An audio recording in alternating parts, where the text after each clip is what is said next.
Oh, okay. I think that we have pretty much started, but of course nobody's going to be here yet because I didn't tell anybody I was going live, All right. but we can still probably let me go so that I can see the chat once we do start.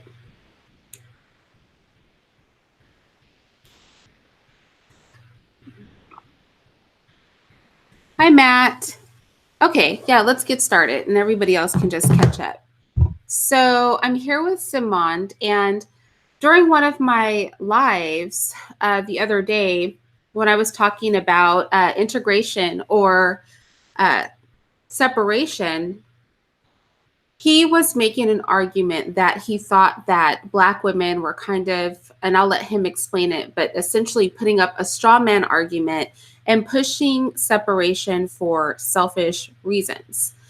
And I wanted to get a better understanding of what he meant, and I wanted to just open up the conversation a little bit more about this topic, pick his brain, and see if I'm in agreement with what he's saying, because obviously there are always nuggets of truth to what we believe. So I'm sure he's not 100% wrong. He could even be 100% right. I'm just not positive yet. So let's hear what he has to say. Go ahead and share your views with us if you don't mind, Samant. Uh, basically, I I'm 46 now, and I guess I've been starting to. I've been pondering this question of you know essentially the condition of the Black community and why it is in uh, the state that it's in. Since I was about 13 years old, I grew up in South Central LA. And I've been hearing more or less this argument um, that essentially argues that uh, there are forces outside the control of the Black community that is essentially causing dysfunctional behavior. I mean, it's different, taking different forms. It's used to be Reagan, or now it's the structure of white supremacy, and none of those things are completely off base, but they aren't as true as is presented. And so, as I started to study the issue myself, obviously, I paid close attention to the civil rights movement and what happened essentially during that time, and that is essentially the argument that Martin Luther King made was for integration. Okay, the argument was for and I mean, it's, the "I Have a Dream" speech. The seminal line is, I wish to be lived. I wish to live in a world wherein my children will be judged by the content of their character and not the color of their skin. And so, essentially, we as Black people, we argued for a world wherein we would be judged on our own merits. Um, and I think to a large degree, uh, the majority of white people accepted that argument. And so you start to see indices of racist attitudes start to drop. For instance, the percentage of whites that believe interracial marriage or dating should be illegal drops precipitously over the past 40, 50 years, to the point to where now, in most polls, you still have a percentage of whites that, believe in, miscegenation laws, but the overwhelming majority of whites could care less who people sleep with. Um, percentage of whites that, for instance, say that they would be unwilling to live with Black people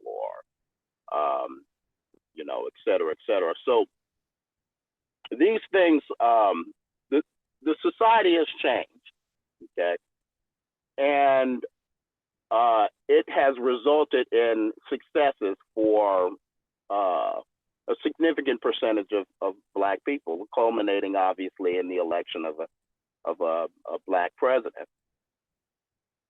Uh, so it is strange to me to hear that now in 2018, there is this argument on YouTube, and I've heard it elsewhere as well, for separatism. And I wonder what exactly is well, first of all, it seems patently absurd to think that Black people en masse are going to rearrange their lives and essentially move, I guess, back to the hood, or, create a Wakanda or whatnot. I don't know. Well, I mean, you'd have to unpack that in a number of different ways. I mean, first of all, there are quite a few Black people that are already living in Black neighborhoods. Okay. So, I mean, when you say, you want segregation, well, we kind of have that. Okay. I think what people mean is that they want the members of the community that have left the community to return to it. And I don't know exactly. Well, I do know. I know that's highly impractical, and it just isn't gonna work. So essentially, whenever I hear conversations and people are making the case for something that is obviously not doable, my view is that is not a genuine argument. That is a deflection. So I start to wonder what exactly is behind this argument. What's really going on there? And I ask myself, well, how would this thing work? I mean, if we were to essentially all go back to all live in the same neighborhood, exactly what would be the what would have to occur in order for that to happen? Well, essentially, Black men, that are successful and that are living away from the community would have to come back and essentially marry Black women. Okay. So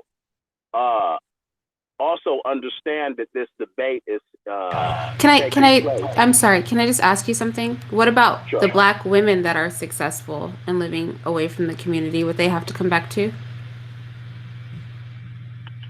I guess in theory, yeah, they would have to. Sure. I mean, if this were to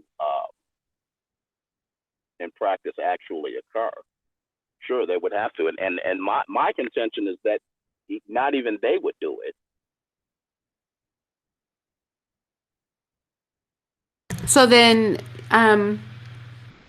you were saying that you thought there was a motivation for Black women to push for this. What specifically do you feel the motivation is for Black women to push for this? I think it's sort of like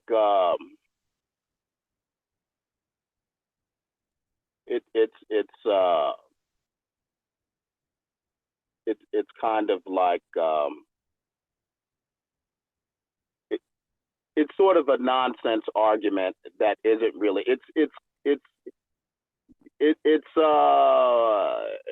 you had an abused wife um, talking about her relationship, and she's talking about her husband, and she says, "Gosh, I mean, he's such a great husband. If he would stop physically abusing me, he'd be great." Well, he's not going to stop abusing you. Okay, so why entertain that conversation? Okay, uh, in that situation, you'd have to ask, okay, well, why exactly is the woman dealing with that conversation? She doesn't want to deal with the reality of the world the way it is. Okay.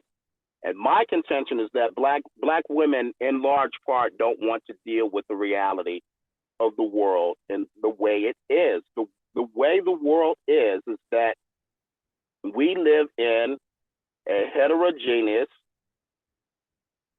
uh, largely post-racial society. And the bottom line is that there's not going to be this large migration of black people back together, and it's just not going to happen. And so black women are going to have to adapt to that strategy and adopt actually doable ways. The black community is going to have to come up with actually doable ways to fix these problems. So you genuinely believe we live in a post-racist society?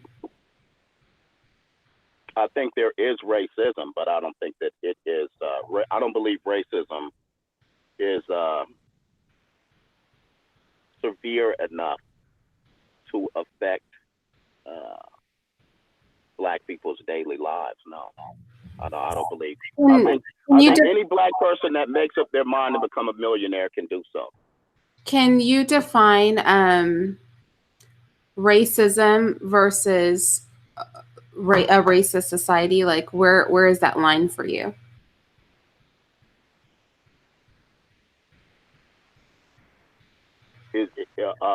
I tried to run for public office, and I'm prohibited from doing so because I'm black. I tried to move in a certain neighborhood. I'm prohibited because I'm black. I tried to get a bank loan. I'm prohibited because I'm black. I try to. So if I can demonstrate that there are neighborhoods where they wouldn't tell you, Blackie, you can't live here, but I could show you that no black people live there. And if you were likely to try to purchase a home there, you wouldn't be able to purchase a home there. Would that be demonstrative? I guess what I'm asking is, does it have to be overt? So, for example, if I can show you, if I can show you laws, for example, where it disproportionately affects Black people, even though we know that these laws aren't blatantly against Black. Can you, would that qualify? I mean, does it have to be overt nigger X, Y, and Z to be considered racism? Or can the results still be the same, but the verbiage not be overt and it still be racism? How many neighborhoods are there, in your estimation, are prohibiting Black people from living? Well, I would hate to give an estimate on that because I couldn't put an actual number on that. Would you say that 10% of the zip codes in the country? I would say more than 10%. You would say that more than 10% of I the would zip say codes in definitely the more than country 10%. are I know. from Black people. Go ahead. I'm sorry. Are prohibited from Black people. Well, again, is there a law that says Black people can't live there? No. No, but I'm just asking if you had the for money and tried to move into the neighborhood, could you? No. Well, again, my line is not that there are not racist people. That's not my line. I don't believe. Oh, I'm sorry. There are people that hate Jews. Yeah. It doesn't stop them. There are people that hate Chinese people. It doesn't stop them. And there were people that hated us, and it didn't stop us. And it still doesn't stop us. Well, so, I mean, people are that's white. why. I'm sorry? I was going to say Jewish people are white, and Chinese people, for all intensive purposes, to me are white, and to themselves they're white, because when they did face discrimination when they first came here, the first thing they pointed out is that they were whiter than white people. I would say this. I can sympathize with what you're saying because I grew up in San Francisco, right? I grew Mhm. up in an affluent neighborhood. I grew up in the Haight. I grew up at the top of the hill, which it means that my family had money, right? I Mhm. went to private school my whole life. I went to a private college. Um, Obviously, San Francisco is very culturally diverse. I only believe in one race, right? We're all human beings, but we come in many colors, right? But in the city, I heard people speaking in many different languages, many different colors. It was commonplace for us to intermingle. Nobody really cared much about the color of your skin or the language you spoke. Everybody basically cared about how much money you had or didn't have. I think that was the divide in San Francisco. And California overall is a melting pot. If you get on a train system or a bus, you're going to be surrounded by a variety of people, right? Mhm. So I would have argued before I ventured out into the rest of the country, we live in a post-racial society, right? You know, was white.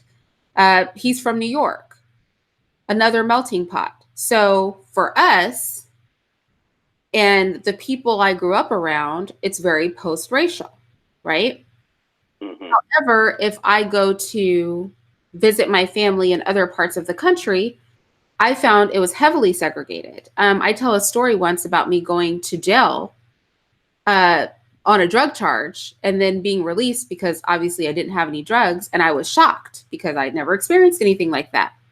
And the neighborhood I was in is one of the neighborhoods I'm describing, where there are no Black people and they cannot move in the neighborhood. But I was a teacher's aide at a Montessori school in that neighborhood when this person hit me. And I have seen, because I've worked with a lot of millionaires, and I did for about 10 years. I've been to neighborhoods where Black people are not allowed to live there. Um, I sold a home in a beautiful neighborhood, and I don't know if you saw that, where my realtor canceled my open house because she said I couldn't be in the home because nobody would want the home if they knew that I lived there. Why? Because there were little to no Black people that lived in my neighborhood. Do you know what I'm saying? Mhm. So I agree with you, and I can understand how some people feel society is post racial. But I think sometimes we take progressive places like where I grew up, San Francisco, and we try to make that like it's the whole country. I also Mhm. think that for racism to be systematic, it's made up of racist individuals, right? You really can't separate the individual from the system. Ergo, if there are racist people, more importantly, if there are racist people with power, then there are racist systems, right? It's just passe to be blatantly open with your racism. Case in point, a video I have going up today, that I think she was the senator who said she would happily go to a public hanging and sit front row if she was invited. She was over the vote for the anti-lynching law that just passed, that the NAACP is holding up, and Kamala Harris is touting as her baby. Do you follow where Mhm. I'm going with this? The same Yeah. woman should be front row for a public Mhm. hanging, Mhm. passed the meaningless law on lynching, was the head of that vote, was over the voting process for an anti-lynching law. So we can see the double standard. We have groups of people that say there are no laws prohibiting Blacks from doing anything, but we do know that the United States has the largest prison population on the planet, and that most of the people locked up are Black people. And we just had a prison reform law that essentially said, we're going to release all these Black people that don't belong in jail anyway. All of these three strikes Black people, all of these Black people who are being arrested because of mandatory drug sentences, not because they like us, but because their people are starting to do drugs too. So are those, even though it's not overt, like nigger, we're going to lock you up, we're going to use you for slave labor in jail, nigger, you can't live in our neighborhood, nigger, I'll lynch you, but then I'll pretend like I'm your friend, not even 2 months after I say that I'll be there for a public hanging, by passing an anti-lynching law. Do you think that simply because it's not overt in that way, that it makes the system post-racial? Well, the fact that it can't be overt means that most white people don't tolerate racism.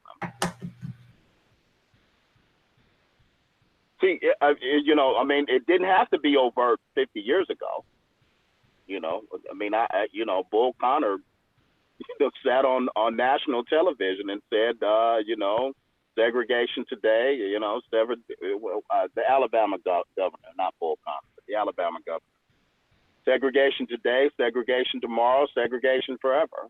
Okay. By the way, with regard to prison reform, the mass incarceration was ushered in by Clinton, who was reelected voted for largely by black people. Mm-hmm. I mean, I grew up in South Central LA, and I can tell you that the people pushing for significantly harsher sentences for violent crimes, including crack cocaine, were black people. Okay.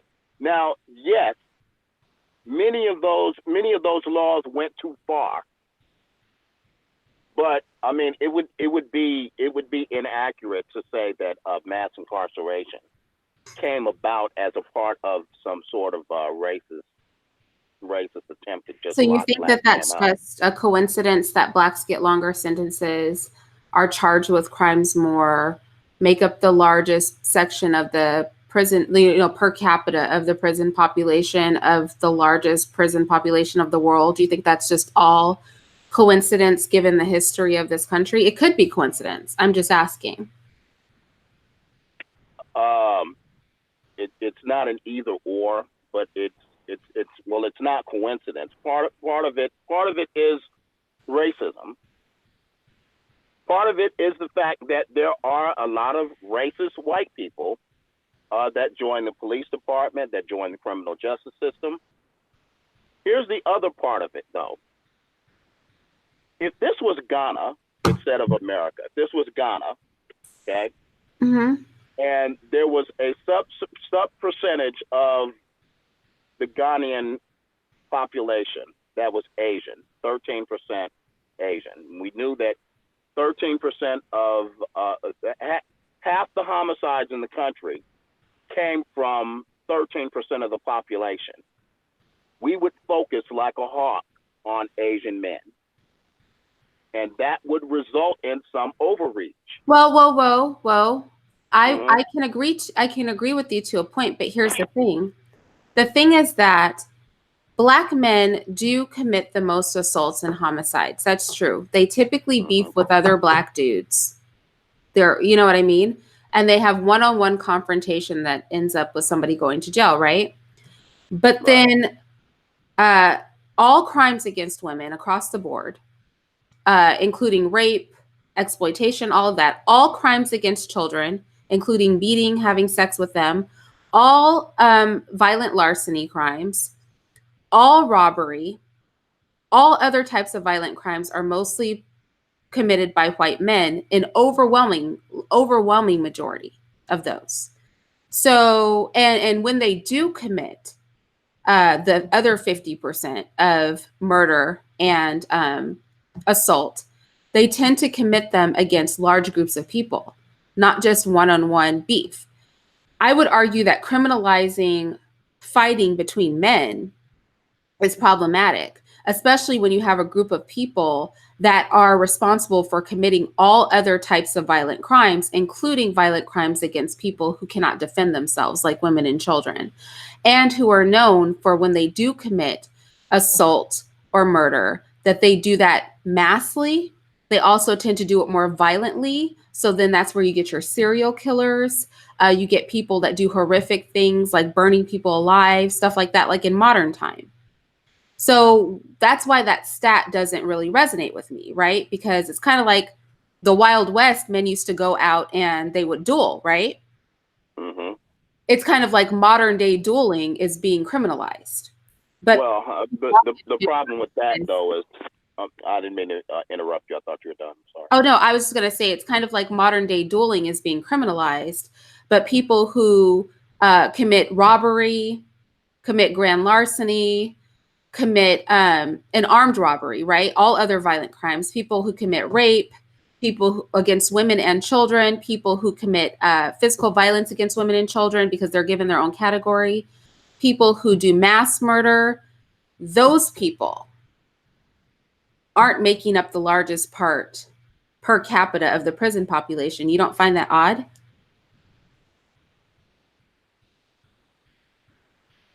Well, I'm not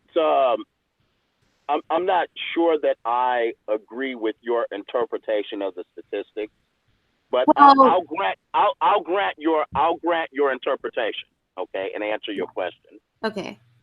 Okay. So you asked me if I find that odd. Yes, that would be odd. Okay, assuming your interpretation is accurate. But here's my follow up question to you.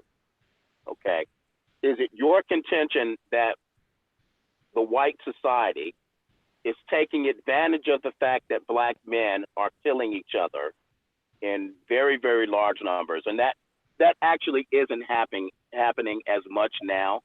But is it your contention that that that white America decided to take advantage of the fact that black men were killing each other in very very large numbers and use that as a subterfuge to lock us up? Is that your contention? Is that your contention? In Um, other words, why does it? These are still homicides, and the drug trade that surrounds these homicides, that are fueling these homicides. It seems like a very, very fair public policy response to say, let's come down on this drug trade too, because it is contributing to the destruction of these neighborhoods. And it absolutely was. It was a Democratic attorney general that said that the reason that these for the justification for the heightened sentences for crack was the fact that these neighborhoods are being so devastated by crime.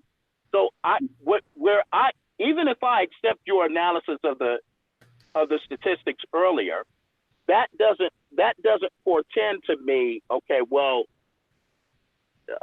let's use this as a way to get black men locked up. The bottom line is black men were behaving dysfunctionally, and that is an indication of a racist society to me. so I would agree with you. The prison reform that's happening right now, it's not happening for us. It's happening because now their people are whacked out on drugs and they're quickly changing laws because this epidemic is very similar to the crack epidemic, but maybe worse because people on meth, it has a more adverse effect on them. Do you know what I mean? We've seen the Mm-hmm. pictures of how quickly they degrade, the serious mental illnesses that come along with that. They kind of start to go crazy the longer they use it. They're very dangerous. Do you know what I mean? A Mm-hmm. lot of these issues with them doing things like cannibalism and stuff like that, like the meth is a pretty evil drug.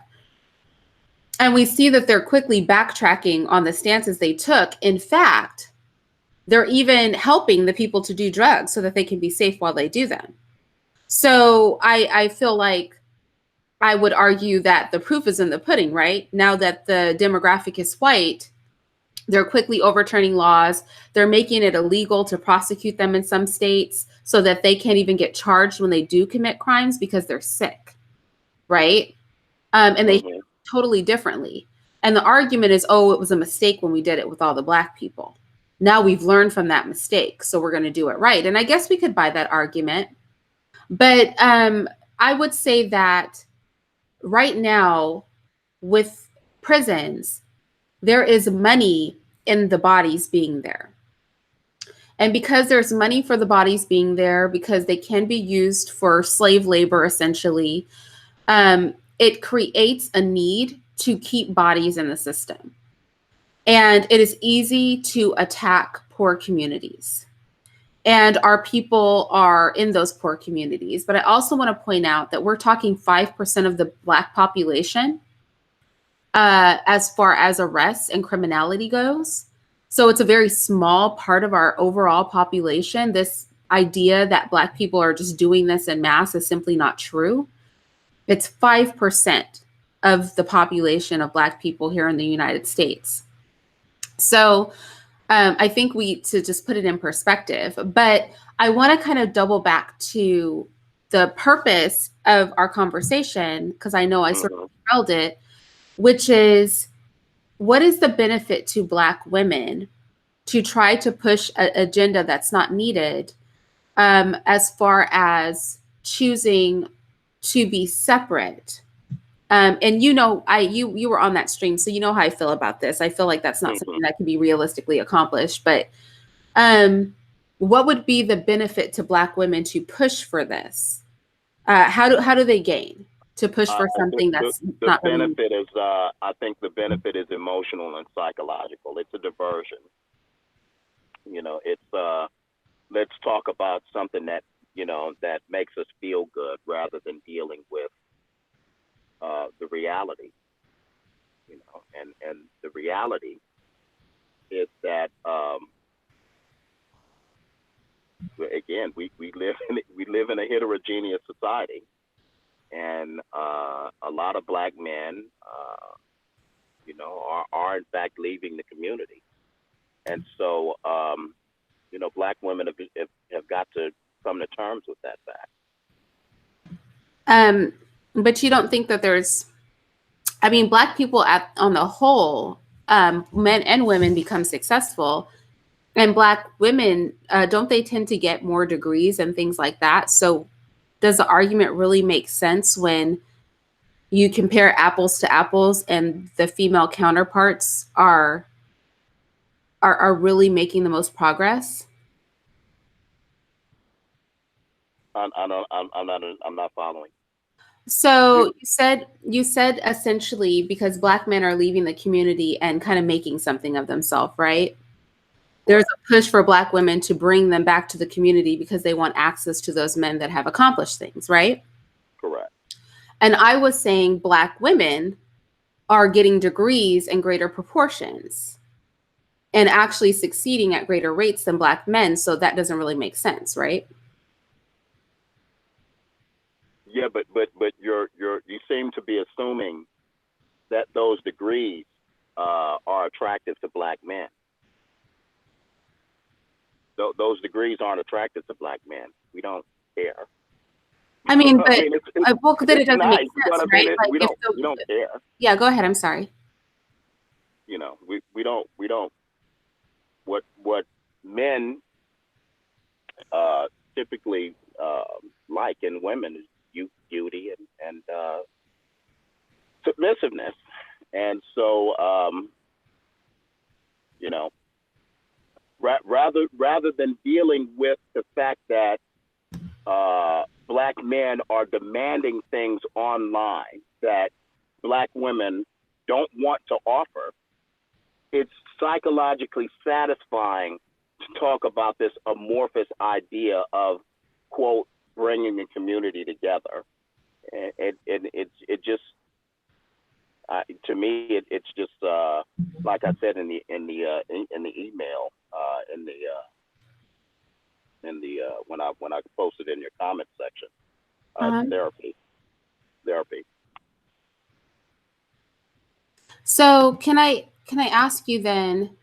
Mm-hmm. Then you're kind of, it's like a catch-22, right? Because on one hand, you're saying there have to be like Black women aren't successful, so Black men are leaving the community, becoming successful, and Black women want them back. And so my argument is, well, in actuality, Black women are making it more than Black men. They're getting degrees more. They're more likely to move higher in the workplace. There's so many theories behind why that is. We're less threatening. I'm sorry? They're not being successful in attracting husbands. Right. So that's where I was going to get to. But then when we make the argument, well, Black women are very successful, you're like, well, we don't want those women either. Right. So you don't want to be pulled back to the community by the women who aren't making it and just want to latch on to successful men. But then you don't want the Black women that are essentially even more successful than their male counterparts. That's very confusing. And I would say that Black men are choosing Black women, both successful and unsuccessful, because most of our marriages are in our own race. You know what I mean? So that kind of flies in the face of reality. And most Yeah, children that are created but have two Black parents. So, but don't you think that that uh, this agita that's you know that's occurring online is reflective of the fact that that is becoming less increasing, that is becoming less so. no, I don't. And I'll tell you why. Because, and I have a really good video on this where I have one of the top like head honchos at Silicon Valley, and he's trying to push back against how online media works. The online world is meant to make slow micro adjustments to your personality. So what we see online isn't a reflection of reality. It is an attempt to slowly fine tune you to a new type of reality. So I would argue that what we see online is not reflective of what we see in the real world at all. I know it's not reflective of what I see in the real world. I know many, many, many successful Black men. I know several millionaires that are Black men, and they have Black children. They prefer Black women. Some of them exclusively date Black women. Most of them, I would say. I think I can only think of a couple who don't exclusively date Black women that I personally know.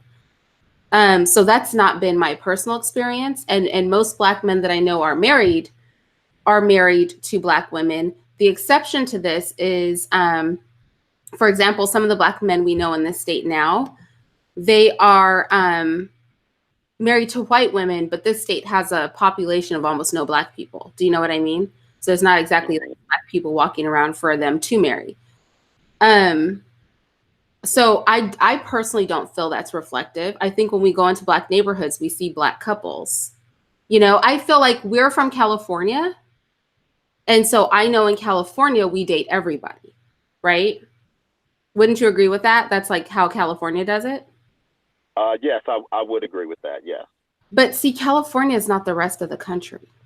Where California is very different from every other place. And I think that's something I had to realize as a Californian is that I can't judge the climate of the whole country by San Francisco Bay Area or by LA or by San Diego. I have to judge it by its own. And California is very, very different from everywhere else. Could you at least agree with that? I would agree with that. Yes. Is it possible that like because I feel like we all see things through our own lenses, and I've had to work really hard to and maybe it's helped me because I've had experiences outside of California and I've been like, what the heck? You know, like I always talk about like I was never called the N word, not friendly like, and not with a hard ER in my life until I left California. Um, I never had problems with the police until I left California. You know, a lot of stuff never happened to me until I went to college outside of California. And then I was like, whoa, this is different. Um, where I live now is predominantly almost all white people. It's very uncomfortable. I've never been anywhere where there wasn't cultural and racial diversity, you know? Hmm. But I recognize that there are Black people who grew up where I live now. So when I go to the store and everybody is staring at me because like they hardly ever see Black people, that's some Black people's reality for a lifetime. And statistics show that racism and racially charged crime is higher in areas like the ones that I live in. So, is it possible that we're viewing the world through a California lens, but the country is not California? Do you know what I mean? It is possible. It's just hard for me to imagine that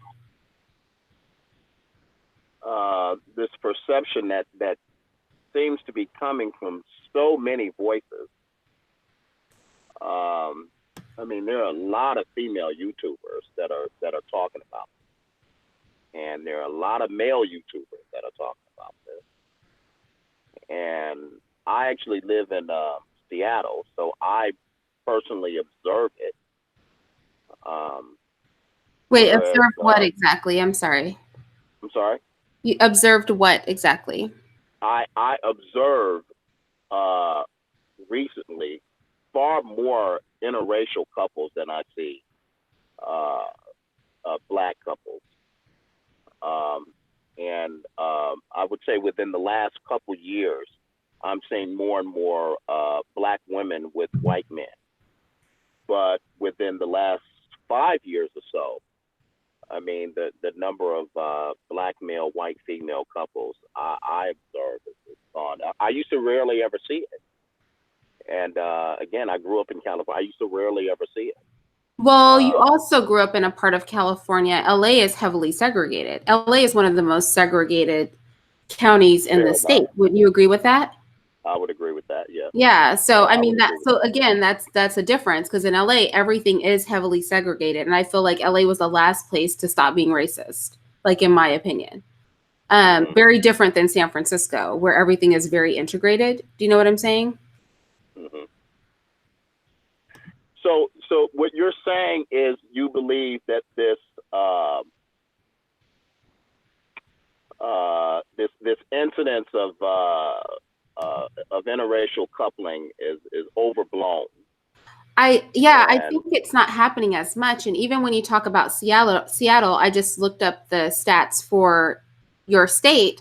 There's a very small black population there. Do you know what I'm yes, there saying? is. So you Yes, almost there is. have to, you know what I mean? You're kind of pushed in a corner where who are you going to date? You know, if literally you're making up like 5 to 7%, depending on the year of the population, um, it's like 89 like 90% of everybody is not black. You know, they're everything but black, so it kind of means that you sort of have to interracially date or just not date because most of the people you meet are going to not be black, and all of those black people aren't going to be single. All of those black people aren't going to be desirable, right?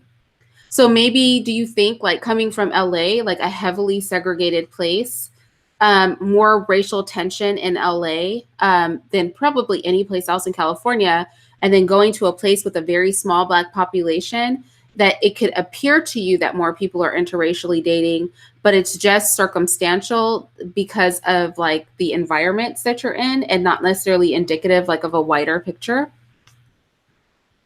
Oh, sure. I mean, there's no question that my personal perspective with color, um, my view on this. There's no question. But it's just well. Let me ask the question a different way. Uh-huh.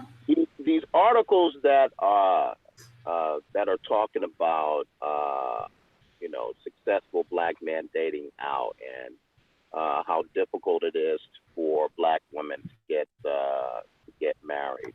Why do you think these articles are resonating so much with your rank and file black female population? I mean, if it wasn't happening much more than it was happening 30 years ago, don't you think that black women would say, well, I don't know what are they talking about? Who are these I black men that are dating out? I don't. What do you mean resonating? As in, like they want Well, what to what I mean is interracially date? what I'm saying is when these articles, these ebony articles, these Madame Noir articles, these YouTube videos, and these this seems to be a tremendous amount of attention, if you will, given to this subject matter. We know that. Well, I mean, you know, uh, Madame Noir, for instance, has touched on this issue quite a bit. There seems to be a lot of attention on this subject matter, and I'm just wondering if black women weren't experiencing it in their personal lives, why would it why would this subject matter why would it resonate with them? Well, okay, so I'm speaking from a place of I don't read Ebony or Madame Noir or any of that. Um, but I will say this: I feel in the Black community we have a lot of self-hate. We think there's something better about being with people who are not Black. We feel that somehow superior. A lot of us, not all, but a great deal of us, because of like a heavy level of self-hate that we have. And so one of the creepiest things to me, and I did a whole video on this, the glorifying of interracial dating, is I don't care what partner you pick. I don't promote uh, dating out, but I don't care. You know, my problem is that if the fixation is on the person's skin color, then there's probably something unhealthy behind it. So when I hear you saying that this is being in magazines, this and that, I think that's bizarre because you know that Asian people aren't talking about dating Black people in their magazines. White Mm-hmm. people aren't talking about dating Black people in their magazines. It's only us because we feel the least about ourselves that uphold and promote this. If it would be different to me if we were just dating, you know what? Like if it was really that simple, like I'm just dating another human and this Mm-hmm. human is great, but it's not. It's I'm dating a white woman, I'm dating a Black, you know, I'm dating a white man, I'm you know what I'm saying? The fixation is on the fact that they are white or not Black, whatever they are, Latina, Asian, whatever they are. Yeah, um I agree with you 100%. Um, it certainly is uh, bizarre and quite dysfunctional that there is this, you know, obsession and fixation yeah, um, so I don't think that's indicative on of the on. climate of the people though. I But think but that but but is it seems but it seems but you with that said, we both agree that it shouldn't be that way. But whether it is increasingly happening or not, can we agree that many Black women believe that it is happening? Can we agree that can we agree that there is concern, significant concern that it is happening? well, this is what I think. I think this is honestly what Black women think. I think most Black women think that Black men date white women because they're easy. Like they'll do nasty stuff and they'll have sex with you easily. And I think that we don't really worry about Black men dating white women until they become very, very successful. Then we have the assumption that Black men who have, for all intents and purposes, preferred Black women to that point, then upgrade, so to speak, to a white woman. So I don't know that Black women on the whole feel anything about white women except for they're easy. And so our men like to sleep with them because they're easy, right? Until our men get rich. And then we feel like, not so much that we care that they're being with other women, but more that they're doing it for like an upgrade. Do you know what I mean? Like they cast off their Black wife or their Black partner for a white woman because of some sort of sick self hate. And I think that, again, that fixation on the whiteness is more the issue than who they chose to be with, right? Because if a Black man Sure. has Mm-hmm. dated white women his whole life and then he gets rich and marries a white girl, it's not a problem.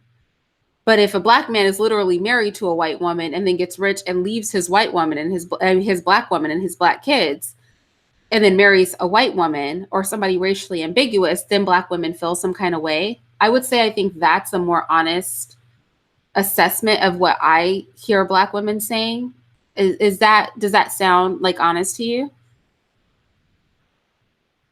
It sounds honest, but where we seem to be differing is you. Well, I don't know if we're differing or not. You are explaining the sentiment of many Black women, but you're not making the next step, or we're disagreeing that there is a next step. Do do Black women therefore are Black women therefore concerned about Black men essentially leaving the community?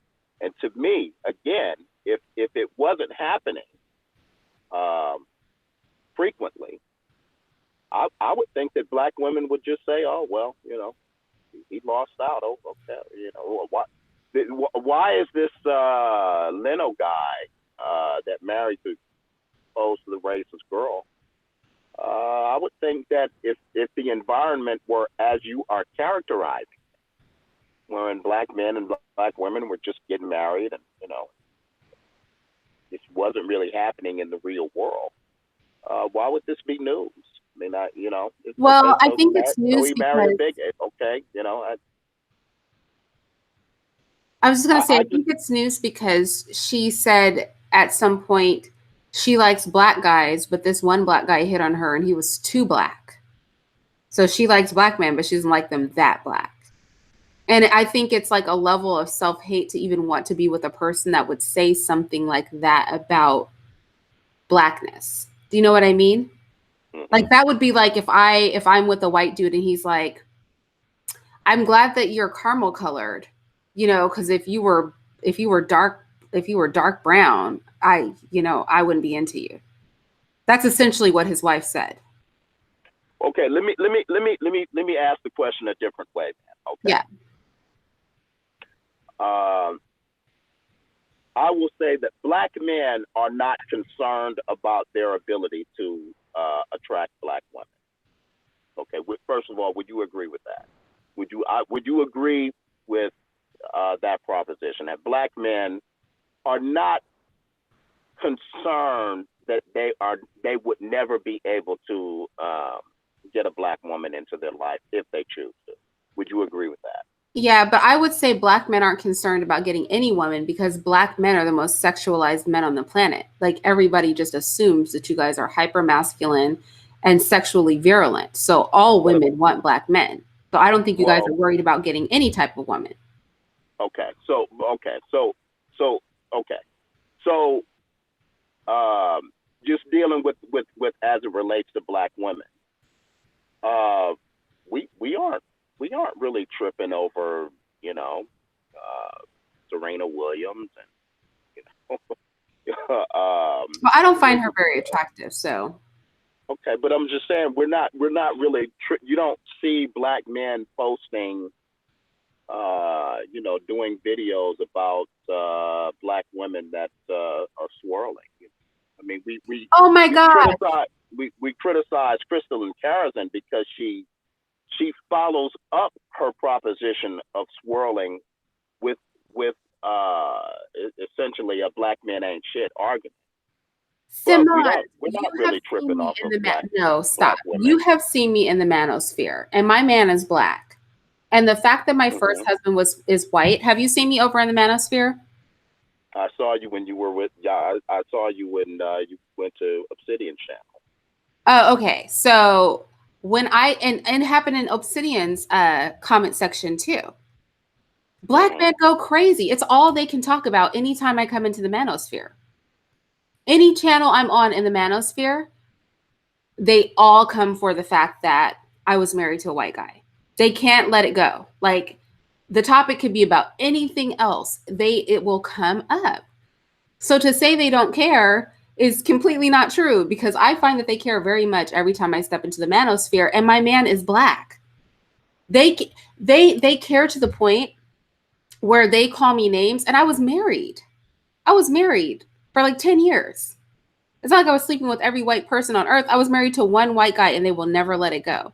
So to say black men don't care is beyond me because they care a whole lot. They care a whole lot. They don't even care that I'm with a black man now. They just care that a white man ever, ever, ever came near me. So I find that they do care. And I'm not even Serena Williams. I'm not a famous person. I'm just a random black chick on the street. So if they're that obsessed with me and what I've done, and if you were there when I was with Obsidian, you know that it was brought up in the comments. And if Yeah, you but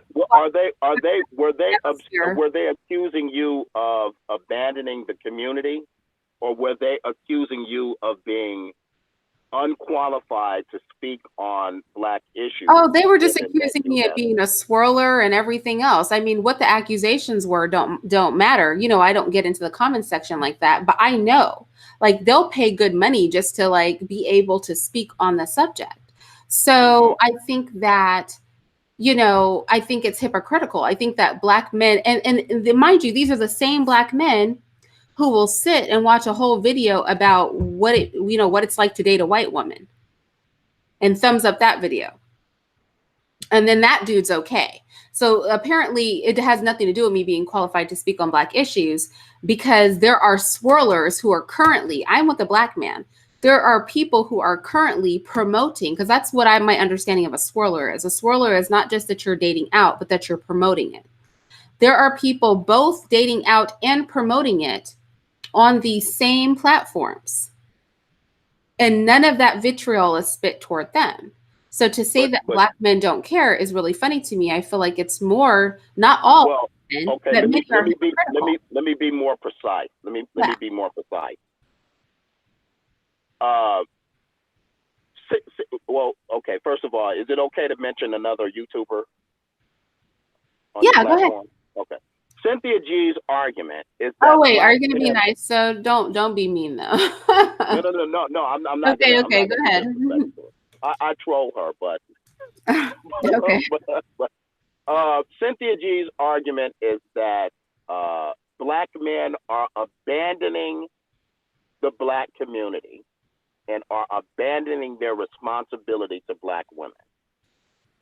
Now, were black men saying that you abandon your responsibility to black men, abandon the community, or Well, were they I'll say, saying, were they accusing you of hypocrisy for being in a black male space, and I disagreed with that. well, I'll But say were this. they accusing you of hypocrisy? I will say they were doing both. A lot of them assumed that I just didn't want a black man, because this came up once, that I didn't want a black man, that I wouldn't choose a black man, that black girls like me, like no black man is good enough for them. So they were pulling the same crap. Like the comments spread the gamut. My point is that the deep seated the fuel for it, how it comes out, is irrelevant, right? The fuel for it is all the same, and it's also hypocritical because that's not how they behave toward men on the same platforms who are currently in IR relationships and are currently promoting it. They don't have a problem with them speaking on black issues. They don't find them to be hypocritical. They're thumbs upping those videos. They're not asking them why they didn't find a black woman. Do you know what I'm saying? But here I am, somebody that was married, had kids, is in a new situation, a new marriage, new man who's black, but they will reach back because they feel some kind of way about it. I've literally been on there, on some platforms and had discussions like, was there no black men that would marry you? Like, no black men hit on you? Like, that can't be true. Like, why didn't you choose a black guy? So my point is that I would say that there's just a sect of men and women who just feel some kind of way. And so from my personal experience here on YouTube, I would say that it does bother black men. In fact, I would say in my real life, remember I told you I know a lot of successful, like straight up millionaires that are black men. Mm-hmm. They all have a problem with it. They all have a problem with it. And some of them dip in other pools. Well, all but one. I would say one of them doesn't have a problem with it. And they've dipped in the other pools, but they have a problem with me dipping. And I've actually had at least one black man tell me, and I will never forget this. He was like, because sex is different for men than women, it doesn't matter what I do, because the white woman is submissive to me in the act of sex. But you're submissive as women. And so it matters more what you do. I actually had one in real life, not in internet life, but in real life, I had a black man tell me this. But I think, to go back to the topic, right, which is, are black women so disturbed by the prospect that they're simply calling for black men to come back to the community? I don't think like it's that serious. I think that both black men and black women, not just black women alone, are calling for us to unify as a community and to have some level, at least, of segregationism about our behavior, because we lack what other groups have, which is the Chinese will build a community. They'll purchase things from China. They'll sell things in their community. They'll bounce their money around their community because they're community minded. But black people don't do that. And I don't think Black women are just trying to get Black men to play the game of let's build businesses in our community. Let's start little Black communities where we can attract tourism. Let's bring in goods from Africa as exotic goods, because they are exotic goods, right? And sell them. Mm-hmm. Let's do what the Chinese do, what they do in Little Italy, what they do. I mean, you're from California. We have all those cities, right? Little Italy, Chinatown, Mm-hmm. Town. You know what I'm saying? Even the gays, they don't even have anything to pitch but their nasty ass sexuality, and they get a little area where they put up their rainbow flags and stuff. Why aren't Black people doing that? And so I don't think Black women are just saying let's do this as a community to Black men because they don't want them to date out. I think they're doing it because, first of all, who is giving birth to these Black men? Black women. Who are bringing in the next generation of Black children? Black women. So it would follow that we would definitely want to see our community strong, as do some Black men. Some Black women want to see the community stronger. Some Black men do.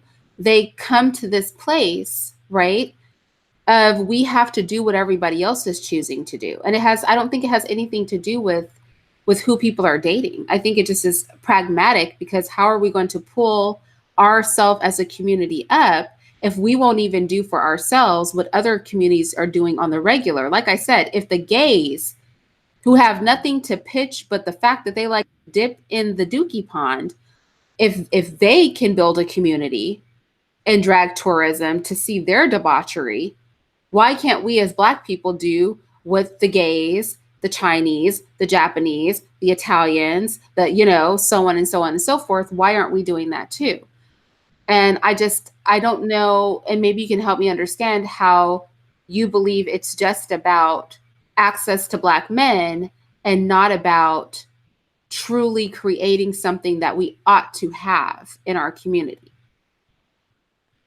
Well, then I guess I would answer your question with a question, and that is, suss out for me how this would work. I mean, uh, if I'm comfortable living in the neighborhood I'm living in, we're all going to move back to a particular neighborhood or whatnot. And by the way, okay, once we do that and it becomes mainstream news, what is now our argument to not be discriminated against in the job market? If we're going to set Whoa. up, Why aren't the Chinese being I mean, they have Chinatown. Do they get discriminated against in the job market? The Italians have okay, Little so Italy. Are they being discriminated? Why do we have to defend ourselves? That would indicate that you think there's a system of racism, right? Because if everybody else can do it and it's okay for them, why is it not okay for us? We're not doing anything. well, If we're not doing what anything that nobody else is not doing, why isn't it okay for us? Why would we have to make an argument for something nobody else has to argue? well, for one, because we're trying to recreate something that didn't occur organically. In other words, these Chinese communities exist as an outgrowth of their experience. Okay, some Chinese integrated into the society, some didn't.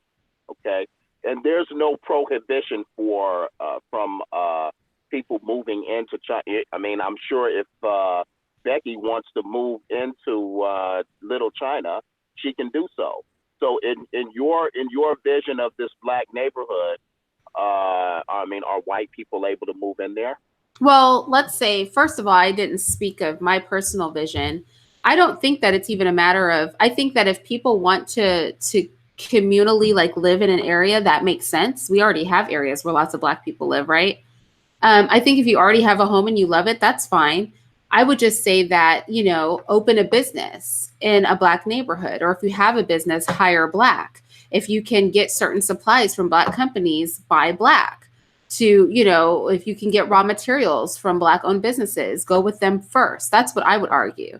If you can source things from Africa, whatever country it is, source first from those places, from Black owners. So that would be my argument. I don't know that everybody has to pick up and move. We already have neighborhoods that are all the way Black. It would be utilizing the resources we already have. Can a white person live in Chinatown? Sure. But do they choose to? No. Why does Little Italy have a bunch of Italians in it? I mean, I don't know why it works that way, but it does. I don't think you have to write the rules. Just like I said, there are white neighborhoods we can't live in. There's not a sign saying no blackies. It works out that way. Do you know what I'm saying? There was that school that was that one area. I did a video on it, but I can't remember the name of it right now, that just got desegregated this year. Did they have a no black rule? No. But they sure as hell keep their school completely segregated. You believe that there's an informal rule. Well, I think that often there are informal rules. And I think somehow we just know it. It's interesting because yesterday when I did my bookshelf, my man's bookshelf, which is a lot of black books, there is a book called Why Do All the Black Kids Sit in the Lunchroom Together? There's like somebody wrote a book on the phenomenon. I think why do we congregate naturally by our race? This is something we do even as children, right? So correct. Yeah. So I mean, I can't explain it. It just is what it is. And all we see is that happening on a bigger scale when we see Japantown, Chinatown, black neighborhoods. I mean, like I said, every place isn't San Francisco, right? Like, so in San Francisco, there's a Chinatown, but it's like right next to a heavily integrated area. And there are all kinds of people walking through Chinatown all the time. It's just their businesses are there. We know that they own the properties, they own the businesses. When we go there, we're going to get Chinese crap. You know what I mean? Japantown is surrounded by integration. But we know when we get to the heart of Japantown, we're going to see Japanese businesses and Japanese people. We're going to find Japanese food. When we go into the Castro, I'm from the Haight. We know when we go to the Haight, we're going to see hippies. It's going to be a bunch of hippie people in the Haight. It's integrated around there, but we know that that's the heart of that neighborhood. When we go into the Castro, we know once we see the rainbow flags and you hit the top of the hill on Market, that you're going to see a bunch of gay people. You're going to see gay clubs. You're going to see, stores with everybody in leather. You might see a guy walking naked in the street with a sock over his penis. We know that when we get to the heart of the Castro, that's what we're going to find. It's still integrated all around. Do you know what I'm saying? There's still different kinds of people walking through the neighborhood, but the heart and the spirit of the neighborhood is, I'm going there because I know I'm going to find gay stuff. I'm going there because I know I'm going to find Chinese stuff. I'm going there because I know I can buy a Japanese pot. It's something that occurs naturally from childhood up. Nobody really has to explain it, right? It's just kind of the way stuff is. The thing is that Black people fight against it because we don't like each other. We don't feel that we're worth anything. We don't find, it's so funny, Tommy Sotomayor, a lot of people aren't feeling him, right? But I don't mind Tommy. He said, Black women have an exotic look. They have a unique, their woolly hair, the things about them, all of those things are unique, right? But that's not what we love about ourselves, right? African art is beautiful. Art from Haiti is gorgeous. But we want to separate ourselves from everything Black because we think everybody else's art, everybody else's cultures, everybody else's everything is better than ours. So if Black women or Black men push for us to embrace all of that and capitalize on our exotic, because we are the most exotic, wouldn't you agree? Our skin, our culture. I'm sorry? I would agree. Why can't we capitalize on that? And you can stay in your neighborhood. You know what I'm saying? But let's capitalize on it in our neighborhood. Do you follow what I mean? Just like if the federal government gave Black people reparations and every Black person got a check for $100,000, do you believe these neighborhoods would occur? Do I think they would occur? I don't know, because you know what? The problem is twofold, right? We're talking economics right now, but I recognize that the execution takes a change in the spirit of our people. Do you know what I mean?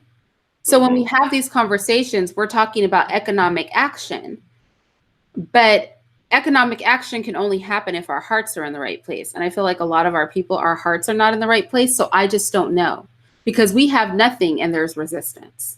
Well, that's my point in asking you that question. Yeah. Is it a matter of our hearts, or is it a matter of the fact that there are not enough successful families in Black America? I think it's both. I don't even know that we need successful families. It's so funny because I literally just had this conversation on AM1's channel last night. We don't need tons of resources to make this happen. We can make this happen with what we have. So I think the biggest problem is the heart. The biggest problem is that, you have Oprah Winfrey, a Black woman who's one of the richest people in the world. And what she's chosen to do is go to Africa and build a school. You have, people taking a flipping knee, right? Or opening up a charter school, a government school in a Black neighborhood and getting pats on the backs. Buying $100,000 car makes sense to them, but contributing to something like Q Butters Institute with $100,000 where the work is being done doesn't make sense to them. So I think resources have nothing to do with anything. I think with our meager resources, we could make stuff happen if we were willing to work together. We're just not right now willing to work together. Instead, we're too busy trying to draw lines in the sand and being distrusting. I mean, even we're having this conversation, and like, with all due respect, I really mean this. I just want to say this for the people in the chat. We're having this conversation about, is there something nefarious about Black women wanting Black men to build a community with them? Like, that should never be a conversation. Do you know what I mean? Yeah, I agree. But let me say this in response to your point about whether the desire is there. My problem with that argument is that it seems amorphous to me. Okay, so if I accept that, where do we go from there? I mean, we don't have the desire. I mean, where do we go from there? There's if we take my argument is that this community would occur organically if there were more Black families. That's doable. That's concrete. So if we say, let's focus on, as Obsidian says, Black women and Black men not getting along, and we create healthier families, it'll take a generation or two. That will happen. But you're not sure that resources will solve the problem. You say that the problem is that we don't want to do it, and then you cite some celebrities that could do it, but they're just choosing not to do it. Well, where do we go from there? Right. That doesn't really, and that was the feeling of, or the sense of frustration I had when I was listening to another live stream, and they started talking about this, bringing the community together, saying, okay, well, what's the next step? I mean, these communities happen because, one, they're good families, and actually resources that really isn't the reason that these communities occur. They come out of healthy families like we used to have. Yeah, I mean, you know that I'm all for a strong nuclear family. I believe that. But I think also we have to be genuine in our rhetoric, right? So you were like, Obsidian said we had to work on the issues between Black men and women. But he also says the only thing he wants from a Black woman is to bend her over his couch. So it's like a dishonesty in the rhetoric, right? Which one is it going to be? Are they only good for bending over your couch? Or do we need to work on Black male-female relations? Like, it can't be both. But let me speak on that. Or wait. I also want to say it's kind of similar to what you were saying, which is, essentially poor Black women want us to come back after we make it, but why should we have to do that?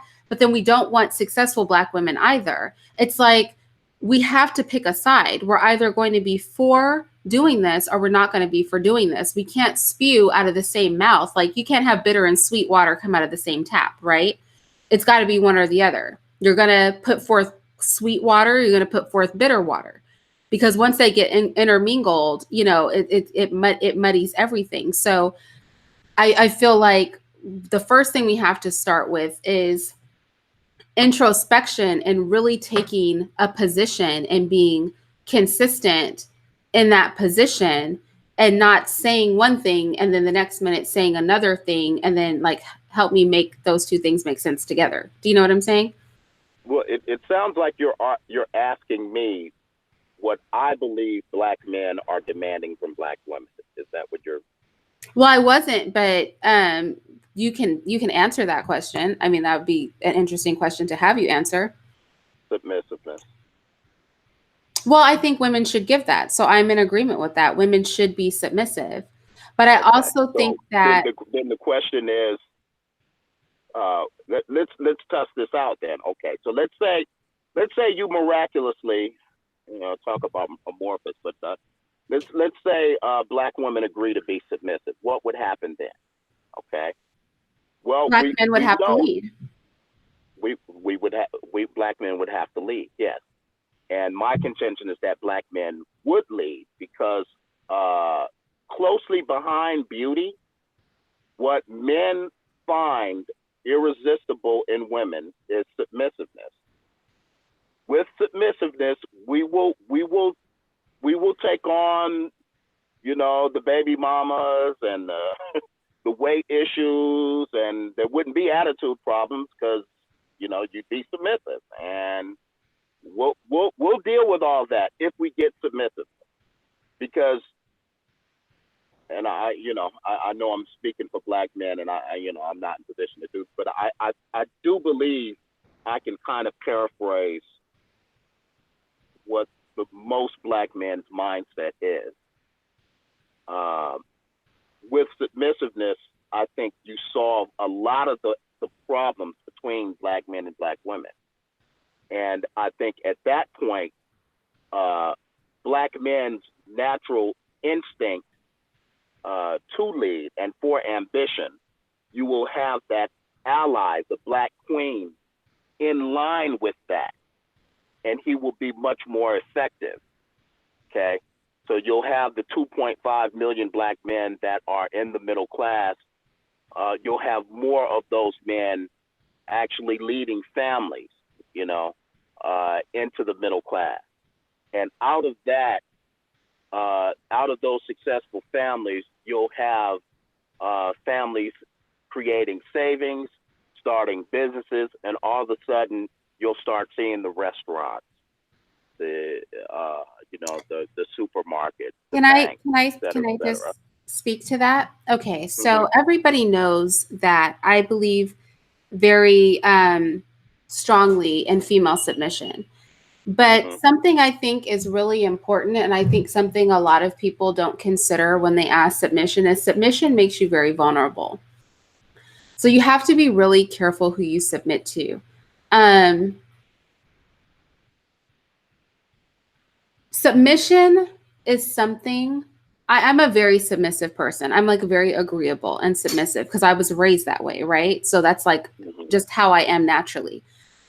But I also find that leadership comes first, right? So if I'm with a man who's clearly not a leader, I will I might be the dominant of the two in the situation, not even by choice, because I'm not comfortable with that. Like I don't even like to make choices. I don't know if you guys watch me, sometimes people are like, well, what do you want to talk about? I'm like, well, what do you want to talk about? Like, what do you want? Because I'm not even comfortable making the decision. Okay. But if somebody is not leading, somebody has to be the dominant in every situation. So I feel that leadership comes first, right? If black men are approaching black women as sexual objects, right, and not people they expect womanly submission from, then what they get are women who are just sexual and not submissive. So what I mean by that is women pander to men. So, for example, if a man is not responsive to a woman who is loud, A man is not responsive to a woman who is disrespectful. A man is not responsive to a woman that doesn't know her place. Women will get in their place. You know, it's sort of like me asking for my kids to behave in order for me to parent them. And I know a lot of women get upset when I make this argument. It's just a good illustration. I have little ones. I want them to agree to behave before I will lead them as a parent. It doesn't make sense, right? When you're in the position of authority, you don't get to say, okay, when you're ready to behave, I will be your parent. And I feel like men have to be in their role first and then they gain that. So I find that men often complain about behavior. And I get this on O'Shea's channel a lot. They'll go, Black women are whores, they're sleeping with everything, they're single mothers, this and that. I'm like, so then Black women should not have sex before marriage. And men should not deal with women who would throw out their vagina before marriage, because we don't need whores in the community, right? We don't need single mothers in the community. And this can easily be solved by them being chaste until a man wants to marry them. Then you know the women you approach are wife material because they're chaste. No, I'm not for sex. Oh, I'm not giving a woman my non-sexual attention if I'm not getting her sexual attention. Well, which one do you want? Do you want whores or do you want chaste women who are marriage material? Like, pick a side. And that's what I mean by sweet and bitter water out of the same tap. It's like, if our leaders can't pick a side, if you can't say this is my standard for women and all women who don't conform to this don't get my attention. And all Black men aren't going to do this, right? But if the select Black men, the intelligent Black men, you know, if they choose to do that, the desirable ones choose to do that, then women will fall into place because we're going to want them, right? That, you know, just like all these women go out and getting big butts. You think if men said, oh, those big asses are disgusting, I don't like those big asses, you think women would be going out doing fat transfer? No. You know what I mean? Sure, I see what you're saying. The problem is that okay, well, okay. Here's the question then.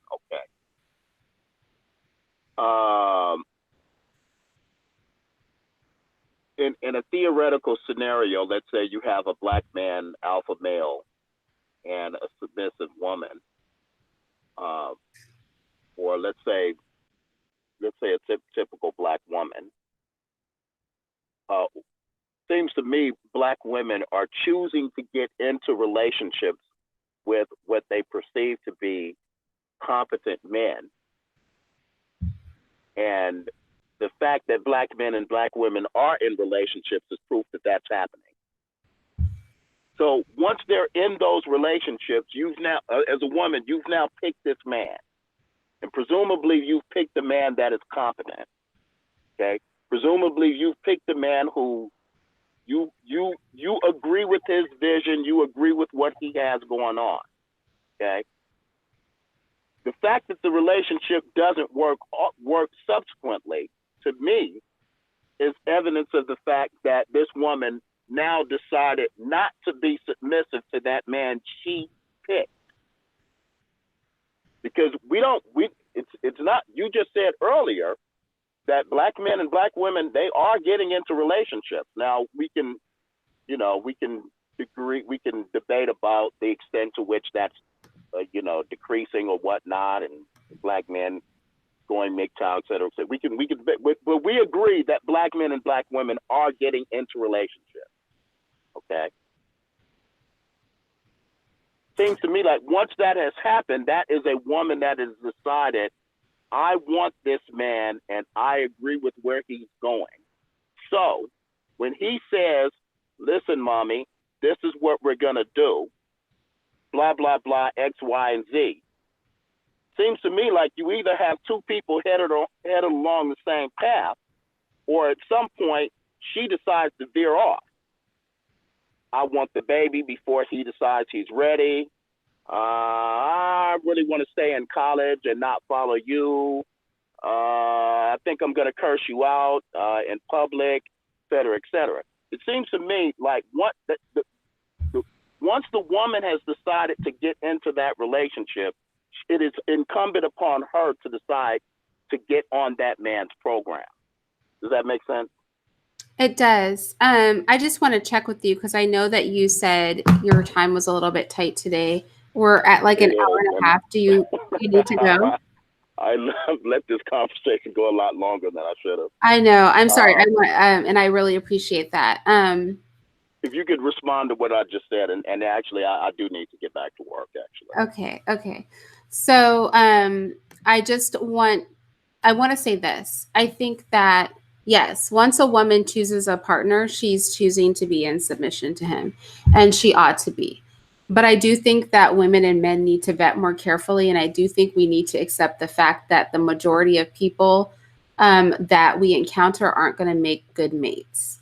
And I feel like a lot of times people feel like because they feel an intimacy towards somebody or want to engage somebody, that suddenly means that person should be a good mate. And sexual attraction or financial attraction don't equal a good partner, doesn't make a man a good leader, doesn't make a woman properly submissive.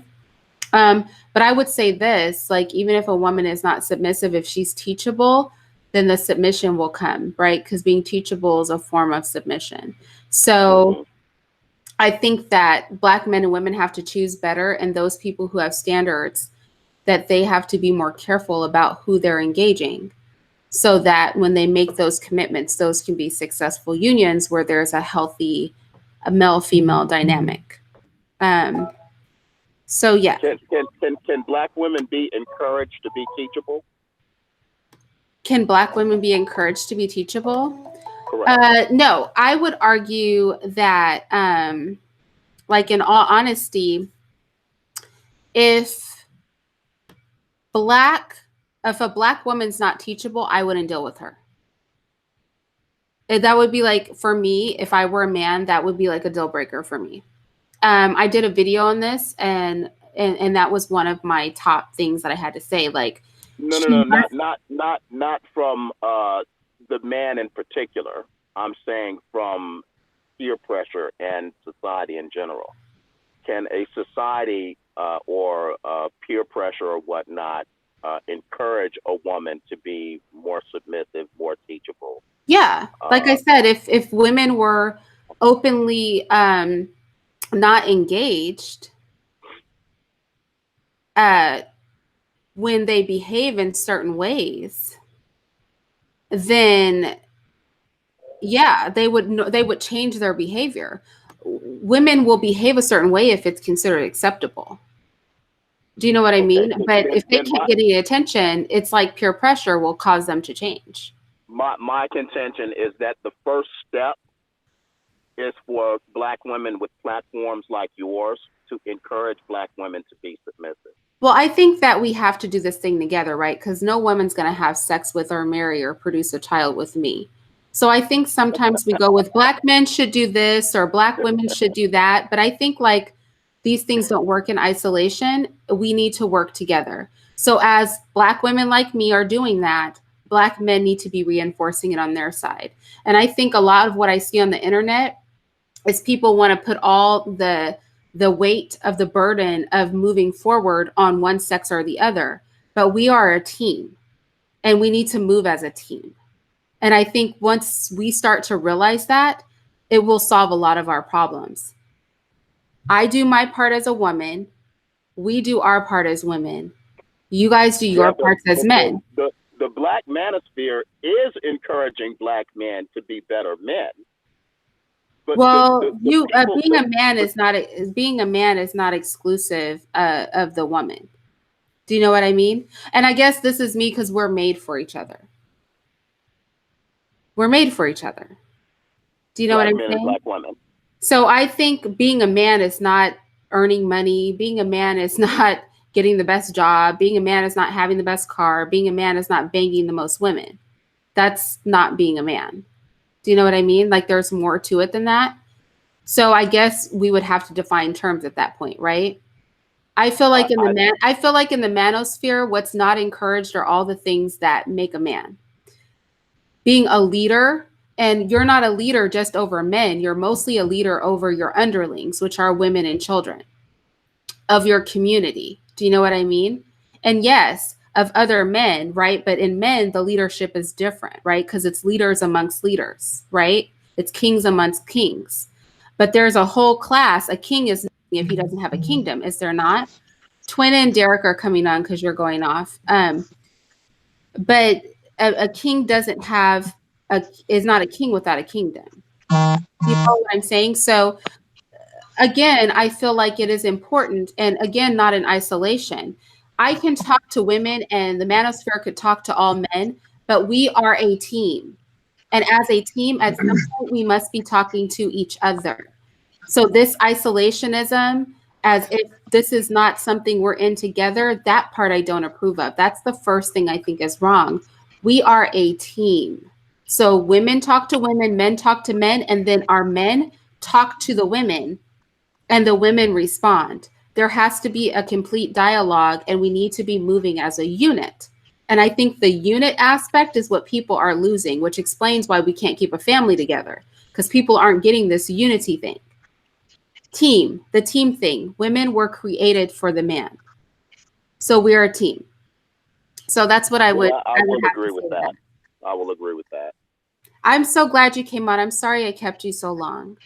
That's okay. It was a thoroughly enjoyable conversation. And, for sure. What's going on, Irene? All right. Have a good day. Bye-bye, Simon. Yeah, you too. Bye-bye. Hey, Twin. Hey, Derek. Irene, I'm saying I was down in the chat and this dude had my blood boiling. Oh, speak on it. He had my blood boiling. Because again, why is it the woman's job to set straight the community when the men are the natural leaders of the community? That makes no sense to me as a man. I'm not about to wait for you to fix the community when it's my job to fix the community. He's driving me crazy. He's just parroting these ridiculous talking things that make absolutely no sense.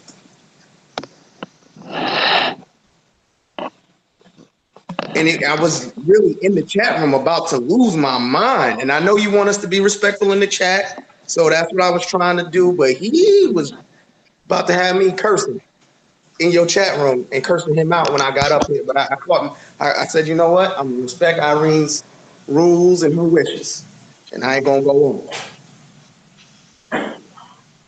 because that just sounds real weak to me.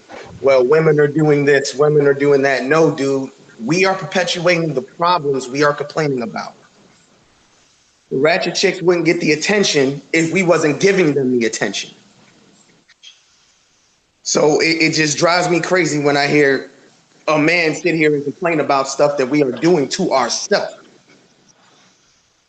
So I just need him to stop. I need every black dude to understand if we change the status quo, the community will definitely be fixed. If we stop expecting respect when we're not giving any respect, the community will change. These are the same dudes who will sit here and talk about, oh, we need strong black families, but advocate for swirling. If she's not going to submit to you, go to Brazil, go to Cuba, go somewhere else and get you a woman or get you a white woman. But then want to sit here and talk about black family, strong black family. You can't have it both ways. And they just drive me crazy because I'm like, yo, you're the biggest hypocrite on the face of the planet. Let me let somebody else talk. I'm just going to step back real quick. Hey, Derek. Miss Irene, how you? I'm fine, thank you. How are you and that beautiful daughter of yours? Well, she went with her mama. They went to Orlando, so I'm just chilling. You know, she's doing what she's doing. I'm gonna do what I do. Right quick, I want to thank you for making me a moderator. I just realized, I say, oh snap, I got a wrench.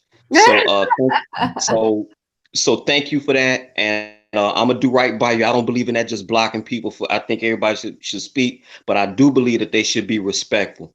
I ain't gonna stay on too long because I'm not a real big talk. I do my work in the comment section. But I would say with regards to your topic, women ain't going nowhere without the men. Men ain't going a damn place without the woman. Point blank, period. And I sit in the chat room a couple of times. anybody that segregates themselves for whatever reason, you're gonna make yourself sterile. And I think people understand what I meant when I said become sterile. The fact of the matter is that we are all of African descent. Now, yeah, the race is a social and political construct. The white man did a number on us. I don't know if Willie Lynch was real. I don't know that. I can't confirm or deny. I don't know. But whatever this reputed Willie Lynch letter is or is not, that seems to be what we're living as we speak. Black men hate black women. Light-skinned men don't like dark-skinned women.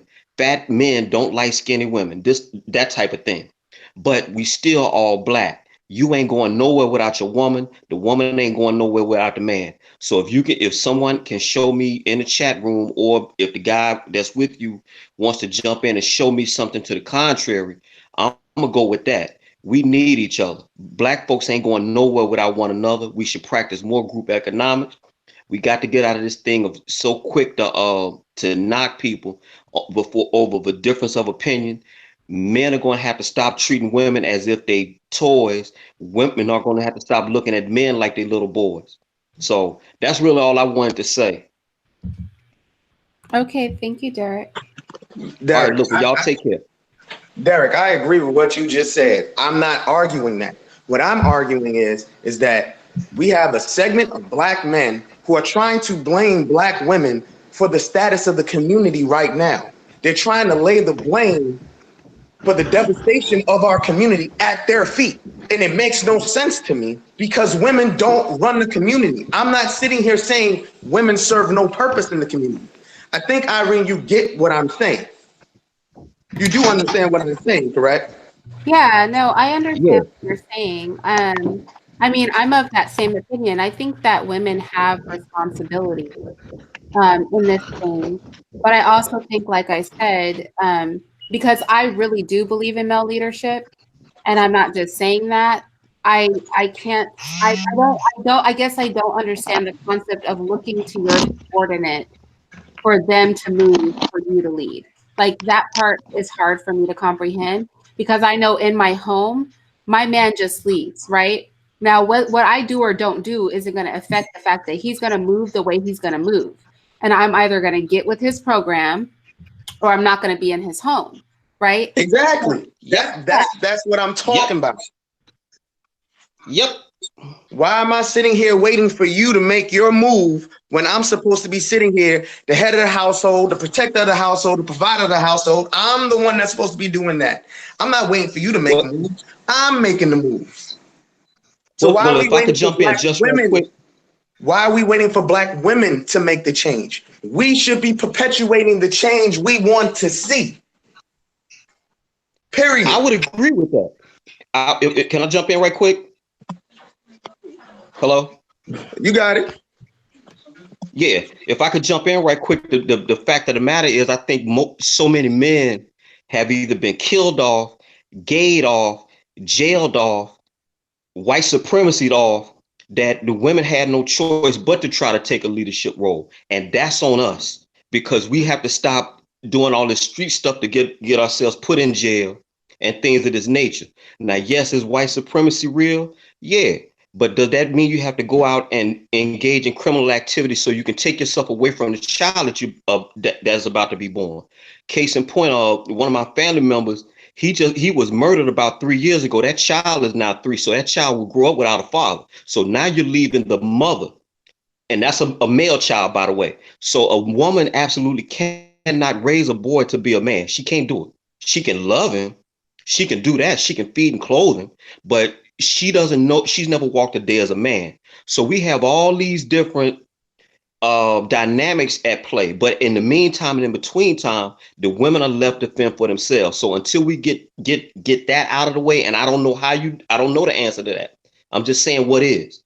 So I think that's a major problem. But do I agree with you that the man should take the lead when you have men that are self-assured, again, not cocky, but self-assured men? They should take the lead. I agree with you 1,000%, man. We got to get back to it takes a village. At the end of the day, the situation you just spoke Yes, of, sir. sorry for your loss. Yes, sir. But I'm sorry for your loss. But if that situation would have arose back in the day, the community around him, the community of men around him, whether it be that uncle, that cousin, that next door neighbor, that teacher, someone would step up to guide that young man. We don't love each other no more. There's no love no more amongst Black men specifically. We are envious of each other.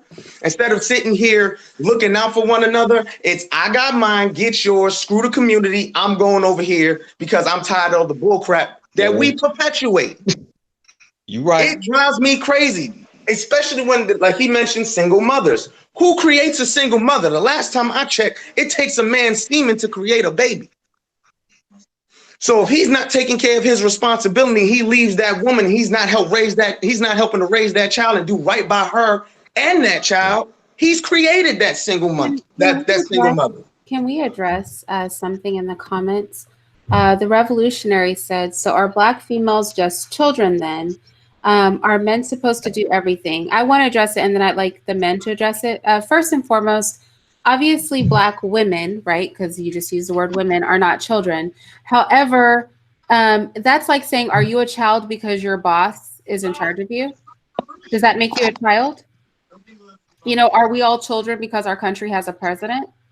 You know, it's amazing to me that we can understand a power dynamic when it comes to work or when it becomes to social hierarchy on a governmental level. But when we talk about power dynamics and the progression of power in a male-female relationship, that's confusing. It's not about one person being a child. It's about one person being in charge, right? Exactly. Is the co-pilot a child because the pilot is the pilot? No, they're the co-pilot. So I'm sorry, go ahead. So to address what you just sat here and said, see, that person in the comment section is trying to make it seem like me and Derek are absolving women of any issue. We are not. I can't speak for him. I will speak for myself. I am not. Are there trifling women in our community? There's trifling women in every community. I'm not talking about them because they're not the majority of the community, just like the majority of Black men are degenerates and criminals. So I don't come at this from a place of the negative aspects of our community. I come at this because that's what we do on these panels. We frame Black issues in the negative, and we don't go deeper into the issue. How, as a Black man, am I going to sit here and talk about the epidemic of single motherhood and not talk about how we as men are perpetuating that problem? How am I going to talk about a big complaint for Black men is the child support system? How am I going to talk about the child support system and sit here and say, well, we as Black men understand the dangers of said system. We know about said system, but yet we sit here and we don't change our behavior to avoid said system and try to blame Black women for utilizing said system. So it's not like you said, it's not about, oh, you're a child. No, it's not about a child. It's about cause and effect. If I do A, B is going to happen. And we have been doing A a lot. B's happening, and we're trying to say it's your fault as a Black woman. That makes no sense to me. What were you going to say, Derek? If I could, to answer that question about if I understood the question, you said women are like babies. Is that what you said? They were the commenter was asking, are women like children then? Do men? Okay, this is my take on it. I would submit to everybody that we have a nation of children. I think you have a bunch of people, that's men and women. You have children in adult bodies. You have so many men that think, life revolves around football, drinking beer, and their Instagram account, but they're not men in the sense of standing up for things that matter. So whomever made that comment, you can rightly argue that men are like that too. I think you just have a bunch of people. This is white, Black, plaid. It really doesn't matter. You have men and women that are physically men and women, but their mentality is that of a teenager. So I don't know. And to me, this is something that I've noticed in the past 10 to 15 years where, like, I was born in 1967. And I know when I was 10 years old, I tried to act as if I was 16. And when I got to be 25, I tried to act as if I was 40, if you understand me. Well, if you remember in one of Jay-Z's songs, he said 30 is the new 20 or something like that. Everybody's trying to be younger than what they are. You know, young Jeezy, young Hova, young this, young that. No, it's all right for you to be an adult. And so I think like, yeah, you have so many people now acting like children. To that commenter's point, she has a point, but no, if you're over, to me, if you're over 21, you grown. I don't look at an 18-year-old as being grown. I look at someone it look like this. If you're around 25, 26, you should have a strong sense of who you are by that time. But if you still stay with your mom at 25, you probably are like a child. So then you're going to be sent out here to the world to father a child, and you a child your damn self. So you have all these messed up dynamics. So I would say to that commenter, and I'm gonna go and sign off with y'all. As sure as you have females that are acting like babies, you have men, you have grown men that act like that as well. So Miss Irene, you take care of yourself. I'm gonna go back onto the chat room, and y'all be easy, all right? All right, Derek, you have a great day, man. Coming up, Derek. Pleasure, sir. Salute. Man. Then I wanted to touch on something else. He had to mention these Fox News white supremacist talking points about crime. Crime is committed against people you live around. Basically, in the vicinity you live, crime will occur. The only reason why black on black crime is mentioned ever is because for the last 40 years, that's what the mainstream media has made it seem. Black people are the most dangerous in the entire world. Black people are going to do you some harm when they see you. When at the end of the day, Irene, as you so eloquently pointed out, white people commit all these crimes. It's just not broadcast as much. I have a question, Irene, and to the chat. If y'all remember that big ass shooting in Las Vegas, he killed 59 people and shot over 600. My question is this: if a black person would have committed that act of terrorism, because let's call it what it is, that was an act of terrorism. If a black person would have done that, do you think it would still be in the news right now? What do you think, Irene? If a black person had done it? Yes. Yeah. So why is it every time a black person does something, doesn't matter how big, how small, if any type of media catches wind of that, it's going to stay in the news because they have to perpetuate the false narrative that black people are inherently violent and dangerous. Only way I'm going to be violent and dangerous towards anybody is you are violent and dangerous towards me. And I believe that is the majority of black men. We don't wake up in the morning thinking, I wonder how many motherfuckers I'm going to kill today. That is not what we do. This is so funny because the MJ said, when you're broke, they say you're not good enough for them. When you're a six-figure suit and tie brother, you're trying to be like the white man. It's so funny you said that because if you guys listen to this live on the playback, I had Simond up here and he was saying that black women, basically when you become successful, poor black women want you. And I was like, well, what about your successful black female counterparts? Black women are actually more successful than black men. He said, but black men aren't impressed by, they don't want the black women with money either. So you're literally saying the same thing he said about how women feel about men. He said that men feel that way about women. Here's the thing, you guys. If your mind is divisionist, like if you have a divisionist polarized mindset where you keep saying everything, number one, in group terms, like black men, black women, if every time a conversation about building happens, your input is to divide, then you've already picked your side, right? Your side is, I just refuse to work toward anything other than division. If we're in an environment where people are wanting to build, I mean, why be divisive? Why? Because it's profitable, Irene. Well, you got to think about it. It's very profitable to bash black women, to bash black people in general. But we have women in the comment section and not just me talking about they're with it. So then my thing is that why are you talking about Black women who aren't here? The Black women here are with it. There's a Black woman, I agreed with her. She's like, I like being married. I like being submissive. And I was like, me too. That's how I feel too. Why don't we talk about those women? Why talk about these fictional women that aren't even part of the conversation? That part I don't understand. Because again, Irene, they have to perpetuate the argument that every Black woman has an attitude. Every Black woman wants to argue.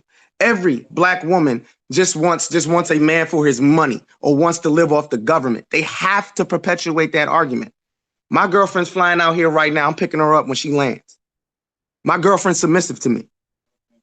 And that's not because I sat here and demanded. I've earned it. We need to get back to when we need to get back to a time when you earn some shit. You can't just start talking to somebody and just expect them to be what you want them to be from day one. There's a learning process. They never talk about that. They just make it seem like, hey, when you meet this woman, she's supposed to just, hey, do whatever you say and that's it. That's not how life works. Real life doesn't work like that, Irene. You know that when you met your current man now. I'm pretty sure when y'all met, y'all dated, y'all got to know each other, y'all likes, y'all dislikes, you wanted to see if he had a plan. He probably asked you if you have a plan, if he was worth a damn, which he is, obviously, because you're still with him. You see my point? But these dudes just make it seem like, hey, I met this girl and she wasn't submissive to me. So you know what? She has an attitude and she's ratchet. No, dude. Maybe you're expecting too much too soon. I also think it's not even always expecting too much too soon. I think I'm not for like just picking up random people and dating them. Simon, you said if she tells you to fuck yourself, what's your recourse? Why would you want to deal with the one? Why would you need a recourse? Like, wouldn't that not be the one for you? Do you know what I'm saying? Like, this is what I mean. People expect, I see a woman, I'm attracted to the woman, and then they expect like that's supposed to mean that her attitude is right. Or I see a man, he's got a nice car, I'm attracted to a man, that's supposed to mean he's a good leader. That's not how real life works. I think it's best to meet people I've said many times, how I met my man. Like, we were introduced by a mutual friend, not for dating, it was on business. And in the course of me talking to him, I liked him as a human being, right? And I got a chance to really get to know him without the pressure of we're going to be doing something together. And then we started dating after that. And then we had a lot of conversations, in-depth conversations. We were transparent on both sides. I was able to demonstrate my character and vice versa. And then after time, do you know what I mean? Now, mind you, I said last night, for those of you who weren't here for like the live where I was just chilling with you guys last night, I went 4 years dating nobody at all. No dates, no nothing. 4 years doing nothing. And then I had 2 serious relationships, one more serious than the other, before I met my man. So that's a long period of time that I went. But here's the thing, like, I had to vet people. I had to take my time. I had to recognize that every man that approached me, and I got marriage proposals and things in that time. I got proposals that weren't marriage, creative proposals. Like, I don't want to get married, but I'm willing to do this. Do you know what I mean? I hear you. I had, and I had to vet all that and make a decision about what I wanted to do. And I think that's just what y'all have to realize is everybody's not going to be for you. So Simon, you're like, he already picked her. First of all, well, then he picked wrong. It's not the one for you. You know what I'm saying, Simon? Like, if a person doesn't act right, it's not the one for you. Exactly. If a woman's not acting right, he's not the one for you. If a woman's on some stuff, she's not the one for you. Be happy they expose themselves and kick rocks. Like, if that's just your girlfriend. But all that vetting should be going on. And that's what vetting is for. It's to expose behavior like that so that you can move on. Irene, I really believe a lot of men, I can't even say all because that would lump me in there, and I'm not one of these men. A lot of men can't think past their penis. They can't. They meet a female, like when I met my current girlfriend at my best friend's wedding. You see what I'm saying? And we started talking, we took it from there. That was in July. You see what I'm saying? But a lot of dudes, when they meet a female, it's about, oh, how fast can I get in their pants? They don't, in my opinion, we don't ask pertinent questions like, do you have a life plan? What's your 5-year plan? What do you see yourself in 10 years? Do you have any career goals? Do you see yourself getting married? We don't set goals in relationships. It's just, I'm trying to jump in your pants. Speaking And then of we wonder why a lot of this fails. I want to stop there because you actually said something that goes into what the MJ is saying. He's saying, I noticed that if you don't lead with sex, women low-key think you're a punk for trying to take it slow. And I want to comment on that, and then I'd like you to comment on it. So for me, I have, as a woman, become so used to men not valuing their bodies and trying to sleep with me that I do feel I'm like, oh, this guy's not trying to sleep with me on the rare occasions that it happens. Not because I necessarily think he's a punk, just because so many men are whores and literally just like offer you their penis without like they don't even value themselves. That when a man doesn't do that, I will normally ask a question. Like me personally, I will ask because then I want to know why you're withholding yourself. I'm looking for that. Me personally, I'm looking for the one dude that actually thinks he has value. Do you know what I mean? Or respects me enough, even if I won't respect myself, to keep his penis in his pants. But most women might react weird to it because most men are very loosey-goosey with their penises. So it's just an odd thing to have happen. It's not necessarily indicative of them having a problem with it as much as it is abnormal. And men, you should really wonder, why is it abnormal for you to have any level of chastity about you? That would be more my concern. It's like, why is it abnormal for a man to be chaste? Why is it such a shock to women when they finally come across a man who's not just offering his penis up on a platter? I'm gonna tell you what it is, Irene. It's because we have a need to try to be macho. We got to show off for our boys. Like, think about it. Like, the club, literally, most people go to the club because they try and take someone they home that night. Period. If I do go to the club because I'm not a club person, I'm actually going there to have fun.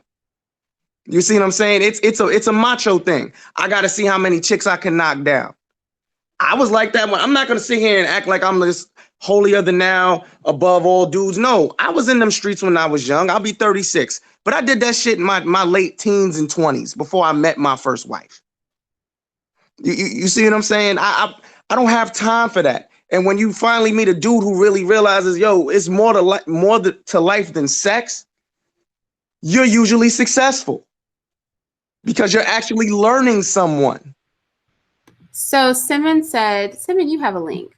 So Simon said, so if you decide to start raising the children in a way that your husband doesn't approve of, it would ruin the relationship, right? Well, let's be clear, first and foremost. Before this man was willing to have me, he knew how submissive I was or wasn't going to be. Let's be clear. And he does not tolerate insubordinance in any way, shape, or form. So I wouldn't, first of all, pull anything like that. Do you know what I mean? I just wouldn't pull anything like that. If literally right now, there are things that he has me do that I like are very frustrating. I don't want to do it, but I do it because those are the rules. He has a schedule for me and the children, and I follow the schedule. He has requirements there's a certain way he likes the house kept. There's a certain order that he likes things done. I conform to him, but he knew that I would conform to him prior to this situation, to him being my man. He knew that was how I was. So he vetted me. That's my whole point, is we vetted each other ahead of time. Exactly. Insubordinates will ruin any relationship, right? Even if you guys don't get a divorce, it's going to be a problem, which is why you are looking for a woman that is teachable and submissive. If she's not teachable and submissive before you marry her, why would you marry her? Exactly. I have a question. What was his comment, Irene?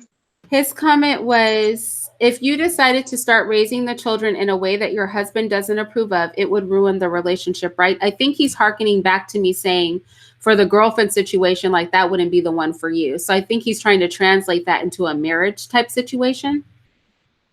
From a girlfriend. In a marriage, as someone who was married, guess what? You're not going to always agree. But at the end of the day, that's your child as well. If you can't sit down and figure out what you're going to do with, your children, of course, that's going to be a deal breaker. But at the same time, like, I just don't see how that's going to be an issue. I'm trying to figure out how that's going to be an issue, because I'm trying to figure out for myself. If I sit here and say I don't like what you're doing with my child, I expect you to respond. So it's kind of hard for me to answer that question, because if you're doing something I don't like with the children, you damn right I'm gonna tell you to stop. And if you don't stop, I'm either going to make you stop or you gonna go. Yeah, I think if you are giving children to somebody you can't control, that's a whole nother problem. Like, you need to not be spreading your seed in a woman you have no control over. I wouldn't if I were a man. Like, you wouldn't get my seed if I knew I could not get you in check and get your mind right. And that takes me back. And that takes me back to when I first got on here saying we're perpetuating the problems we complain about as Black men. We do. We already know the ratchet chick is probably going to be the easiest chick to smash, but we still smashing. But my whole thing is, and before somebody accuses me of dick policing, I'm not sitting here telling you not to live your life. You're going to live your life. Only thing I'm asking you to do is wear a condom. Be smart. Kano King said, too many Black children aren't being raised in a strong family dynamic, so a large portion is ignorant due to not being given a proper example from their mother and father. The Black family is under attack. I completely agree. I agree that the Black family is under attack. I agree that the problem with a lot of people, which is why these conversations are useful, and not to really boss people around, but I feel like some people have not had these conversations with their children. But let me show you something. I'm about to call my 7-year-old over. Bella, come here. I'm going to ask her one question. I'm going to tell you, a lot of people don't have the benefit of this. Here, stand right here, my love. So what did I tell you about a man? How will you know if he loves you? He won't try to have sex with you, but what will he do? Can you guys hear her? I hope you can hear her. Nah, we can't. Oh, wait. You have to talk louder, baby. So how do you know if a man loves you? He won't try and have sex with you. Could you hear her? Yeah, I heard her. And what will he try to do? He'll try and marry you. And if a man wants to touch you, but he doesn't want to marry you, what do you know about him? He doesn't love me. And is that a person that you should be with? No. Okay, go on. That's my 7-year-old. And that's something, those are conversations we have on the regular. Oh, I'm sorry. She's 8. She just had a birthday. Sorry, a few days ago. But my point is that a lot of people aren't having these conversations with their kids from that age. Like, we've been talking about this for a few years. I talk to them realistically. I have beautiful daughters, about what their expectations should be. I talk to them about their level of value. I give them the game about how men approach you, the things that they will say. I do that, and I teach them their place as women as well. I teach them what they should be doing as young women. You know, my little daughter can cook a 4-course meal. My 10-year-old by herself, bake homemade bread by herself at her age of 10. And they also have a healthy idea of what they should be looking for in a partner. So I agree with Kanu King. Everybody isn't doing that with their children, which is why these conversations are helpful, not to boss people around. But if nobody told you, especially as old as I am, somebody has to have the conversation, or you'll never know. Do you know what I mean? But Irene, when you try to have the conversation, they'll sit here and they'll attack you. Like, I'm pretty sure there's somebody somewhere who's going to call me a simp. I don't care about name calling. I don't care about any of that, because I know I'm right. There's going to be some people who are going to sit here and say, you're full of crap, even though you just put your daughter on this video and let her sit here and say exactly what you taught her. You're right. We don't have the proper upbringings anymore. We have a lot of people in our community who are having kids way too young. Some of these babies are having babies and they're still babies. And they're not, and they don't have like the commenter said, they don't have that strong family dynamic, that strong upbringing. But at the end of the day, they don't have that strong male figure in their life. Whose fault is that? Again, I always harken back to my accountability as a man. If I'm not trained, I have 3 sons, Irene. I teach my sons, you should respect women. And if that woman doesn't respect herself, you shouldn't be with her. Period. I literally teach my sons the same thing. I literally teach my sons the same thing. My eldest sons, I say that to them all the time. Like, the thing is, if a woman doesn't respect herself and will give herself to you, she's not worthy of being with you anyway. That's not the one you want. That's not the one for you. Do you know what I mean? Right. You want a woman that has a high standard for herself, because if she has a high standard for herself with you, you know she has a high standard for herself with the other men that are approaching her.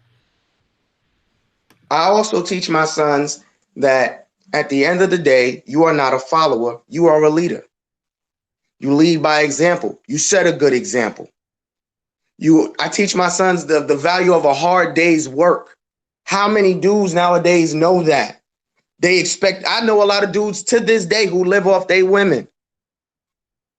That's ridiculous to me.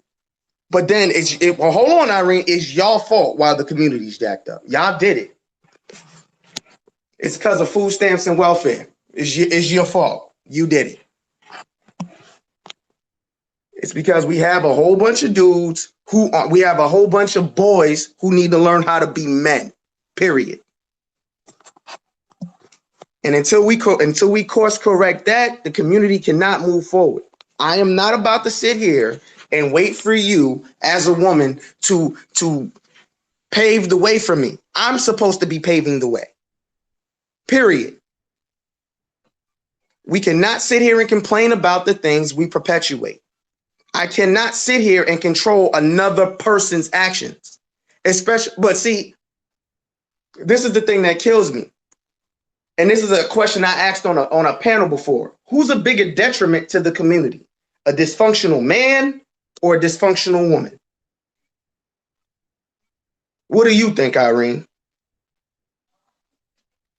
Oh, that's hard. Somebody asked me this question before, but today I'm inclined to say a dysfunctional woman, just because women have the most access to children.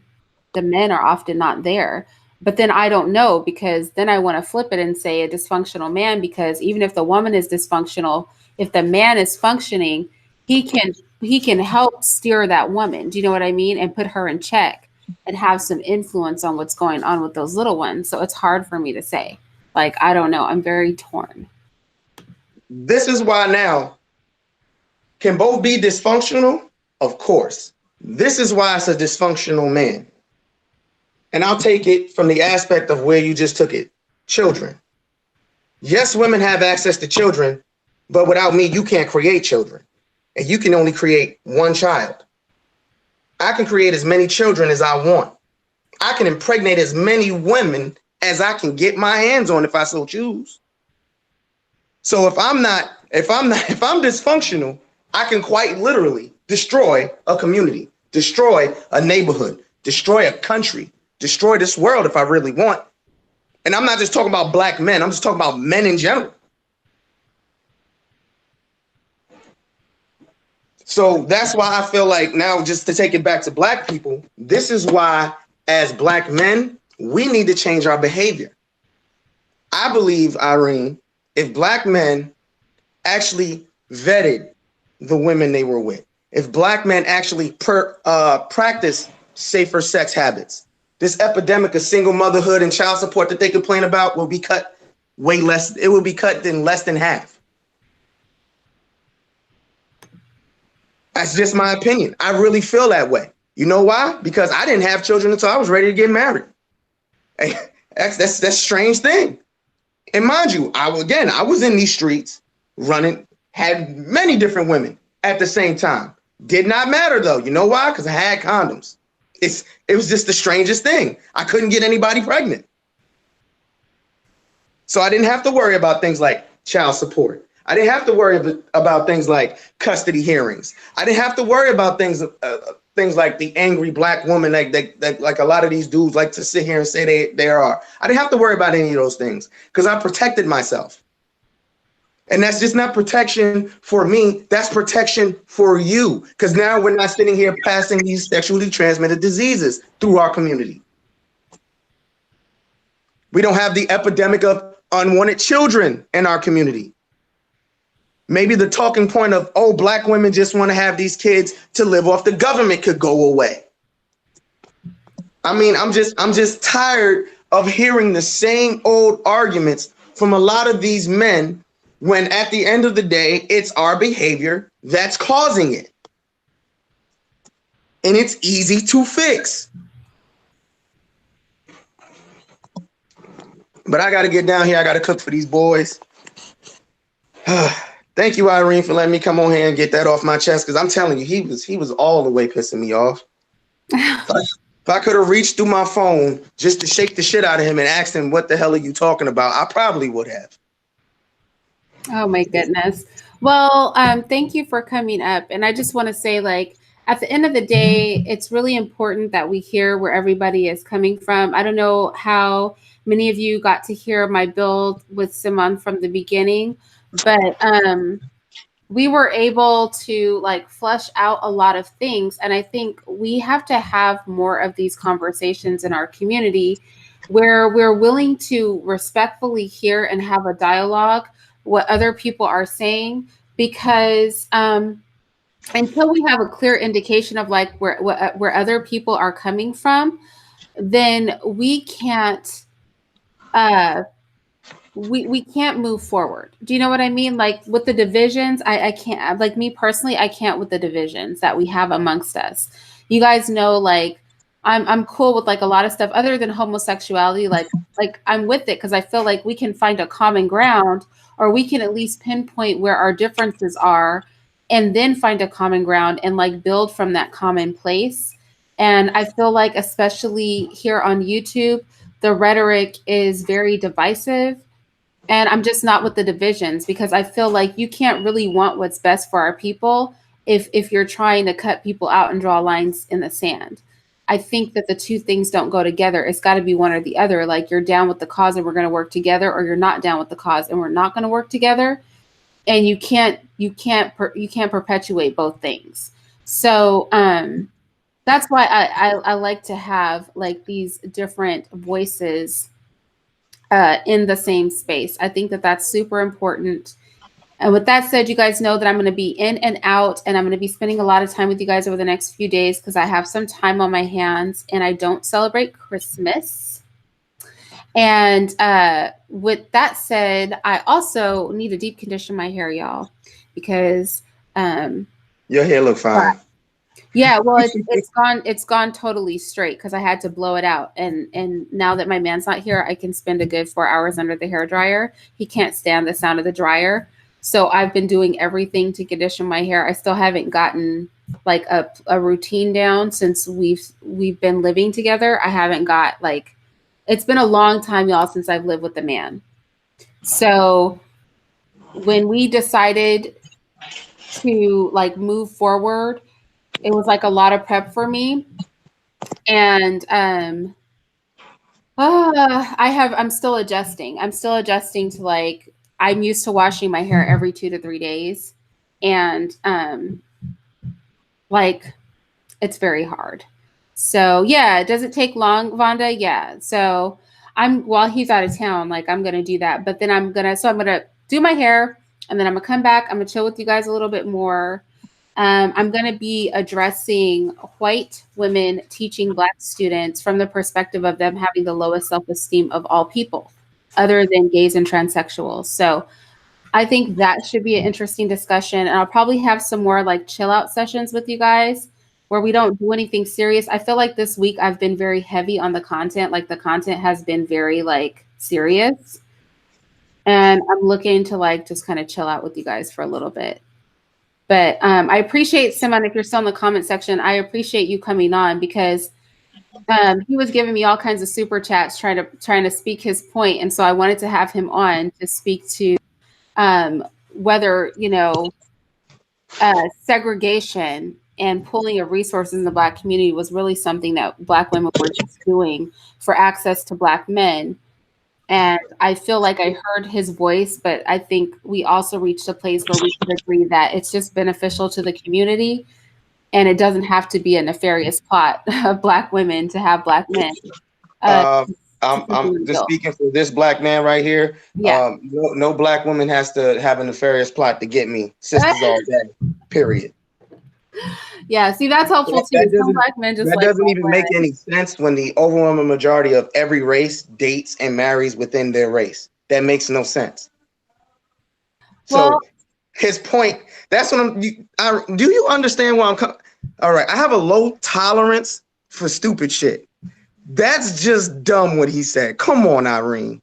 Well, no, because we talked about it, and we talked about like, he thought we lived in a post-racial society. I mean, y'all have to go back and listen to it on the playback. Oh no, I heard that part. Yeah, and I was waiting for him to explain how. Well, I mean, but I think, and that's what I was trying to flesh out with him. Like, we're both from California. He's from SoCal, and it is heavily segregated in the LA area. It's been racist for a long time. It's not like San Francisco, which is where I'm from, which is very integrated. And I just was like, Simon, coming from a place like California, which is very diverse, and then coming from the LA experience where California is already an anomaly in the United States, and LA is an anomaly inside of an anomaly. And then going to, and I want to thank Nicole Diaz. Thank you, Nicole. And thank you so much, Righteousness Over Religion. And then going into a place where he is now, where there's a population somewhere between 5 and 7% Black, depending on the year. To him, it might seem like more interracial dating is going on because in LA, you don't really date interracially, right?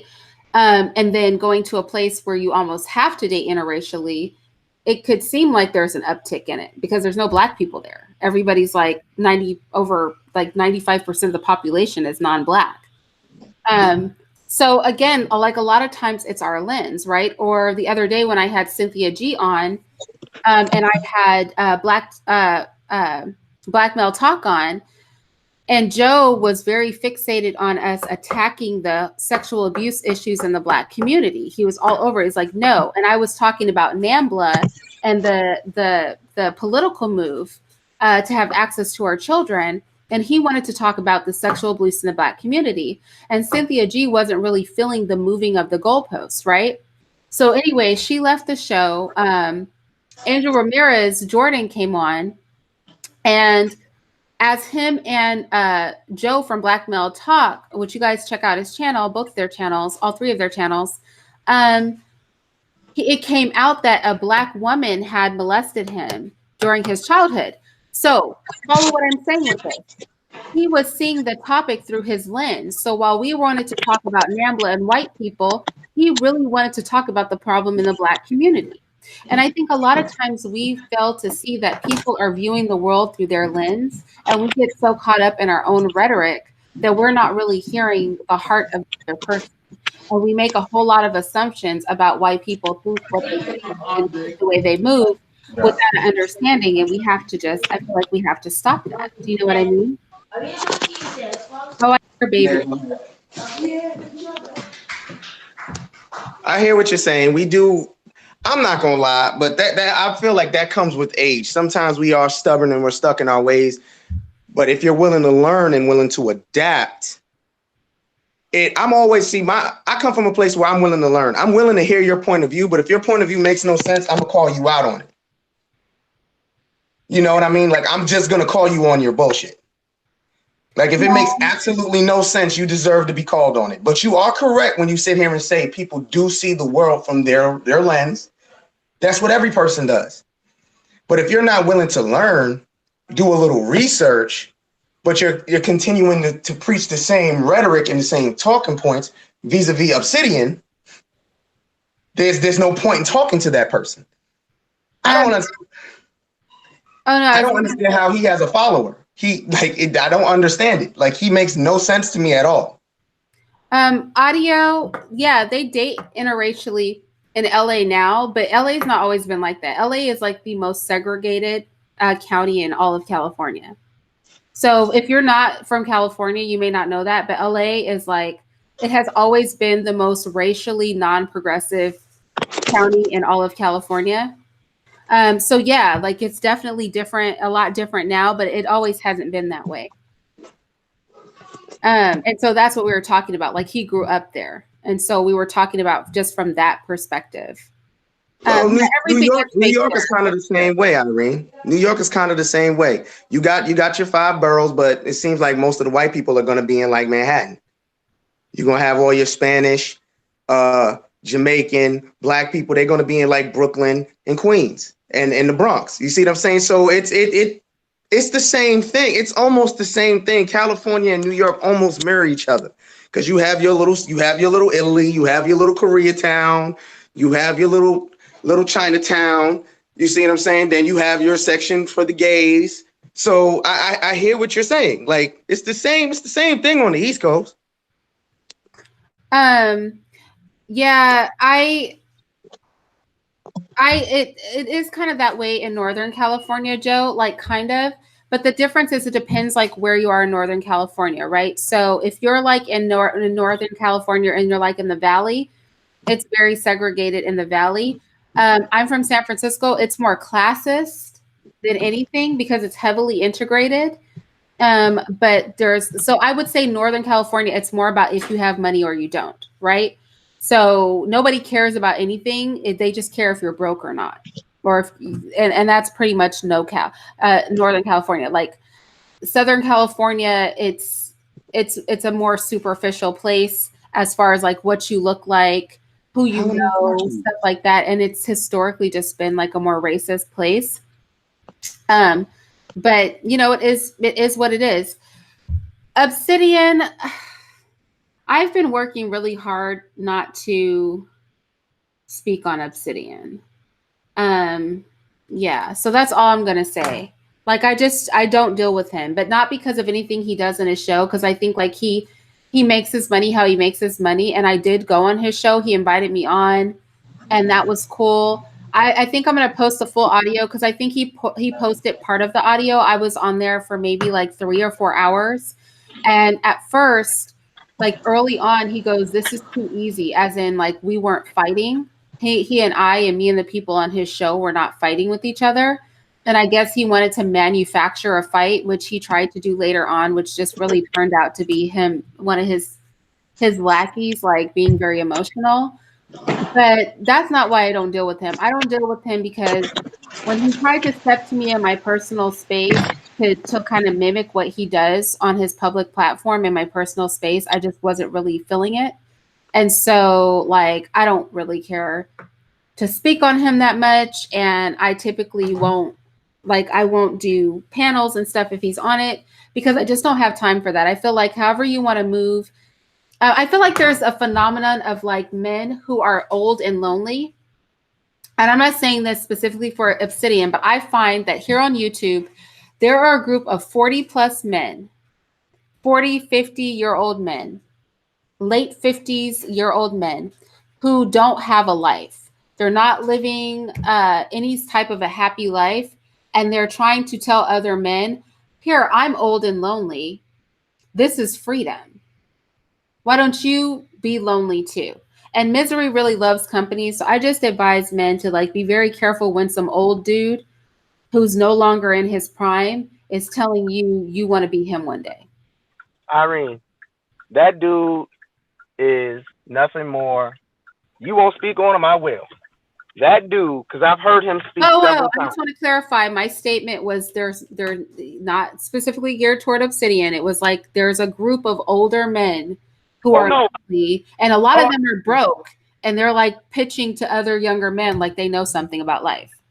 I got you. My comments are directed directly towards him. Make no directly at him.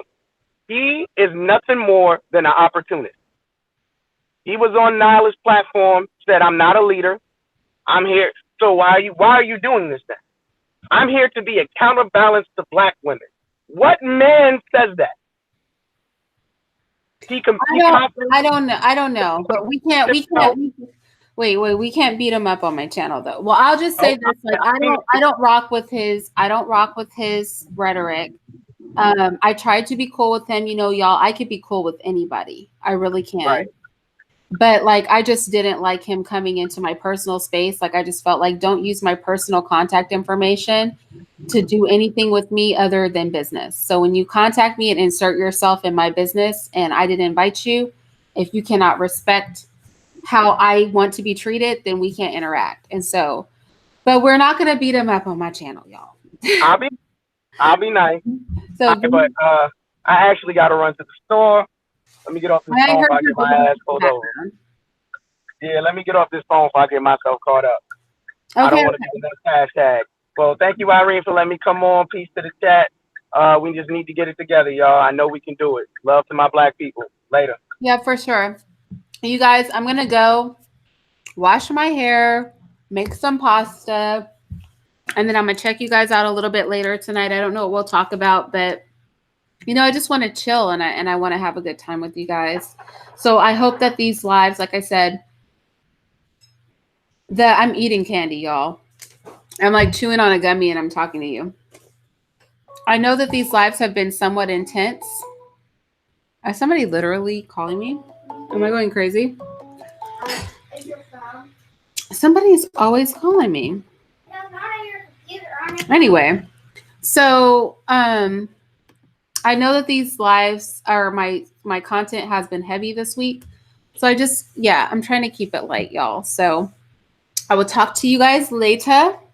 I'm going to see if there's anybody doing anything on any other channels I can get into that I could do, you know, where the pressure won't be on me all the time. Because then I could be like under my hooded hairdryer.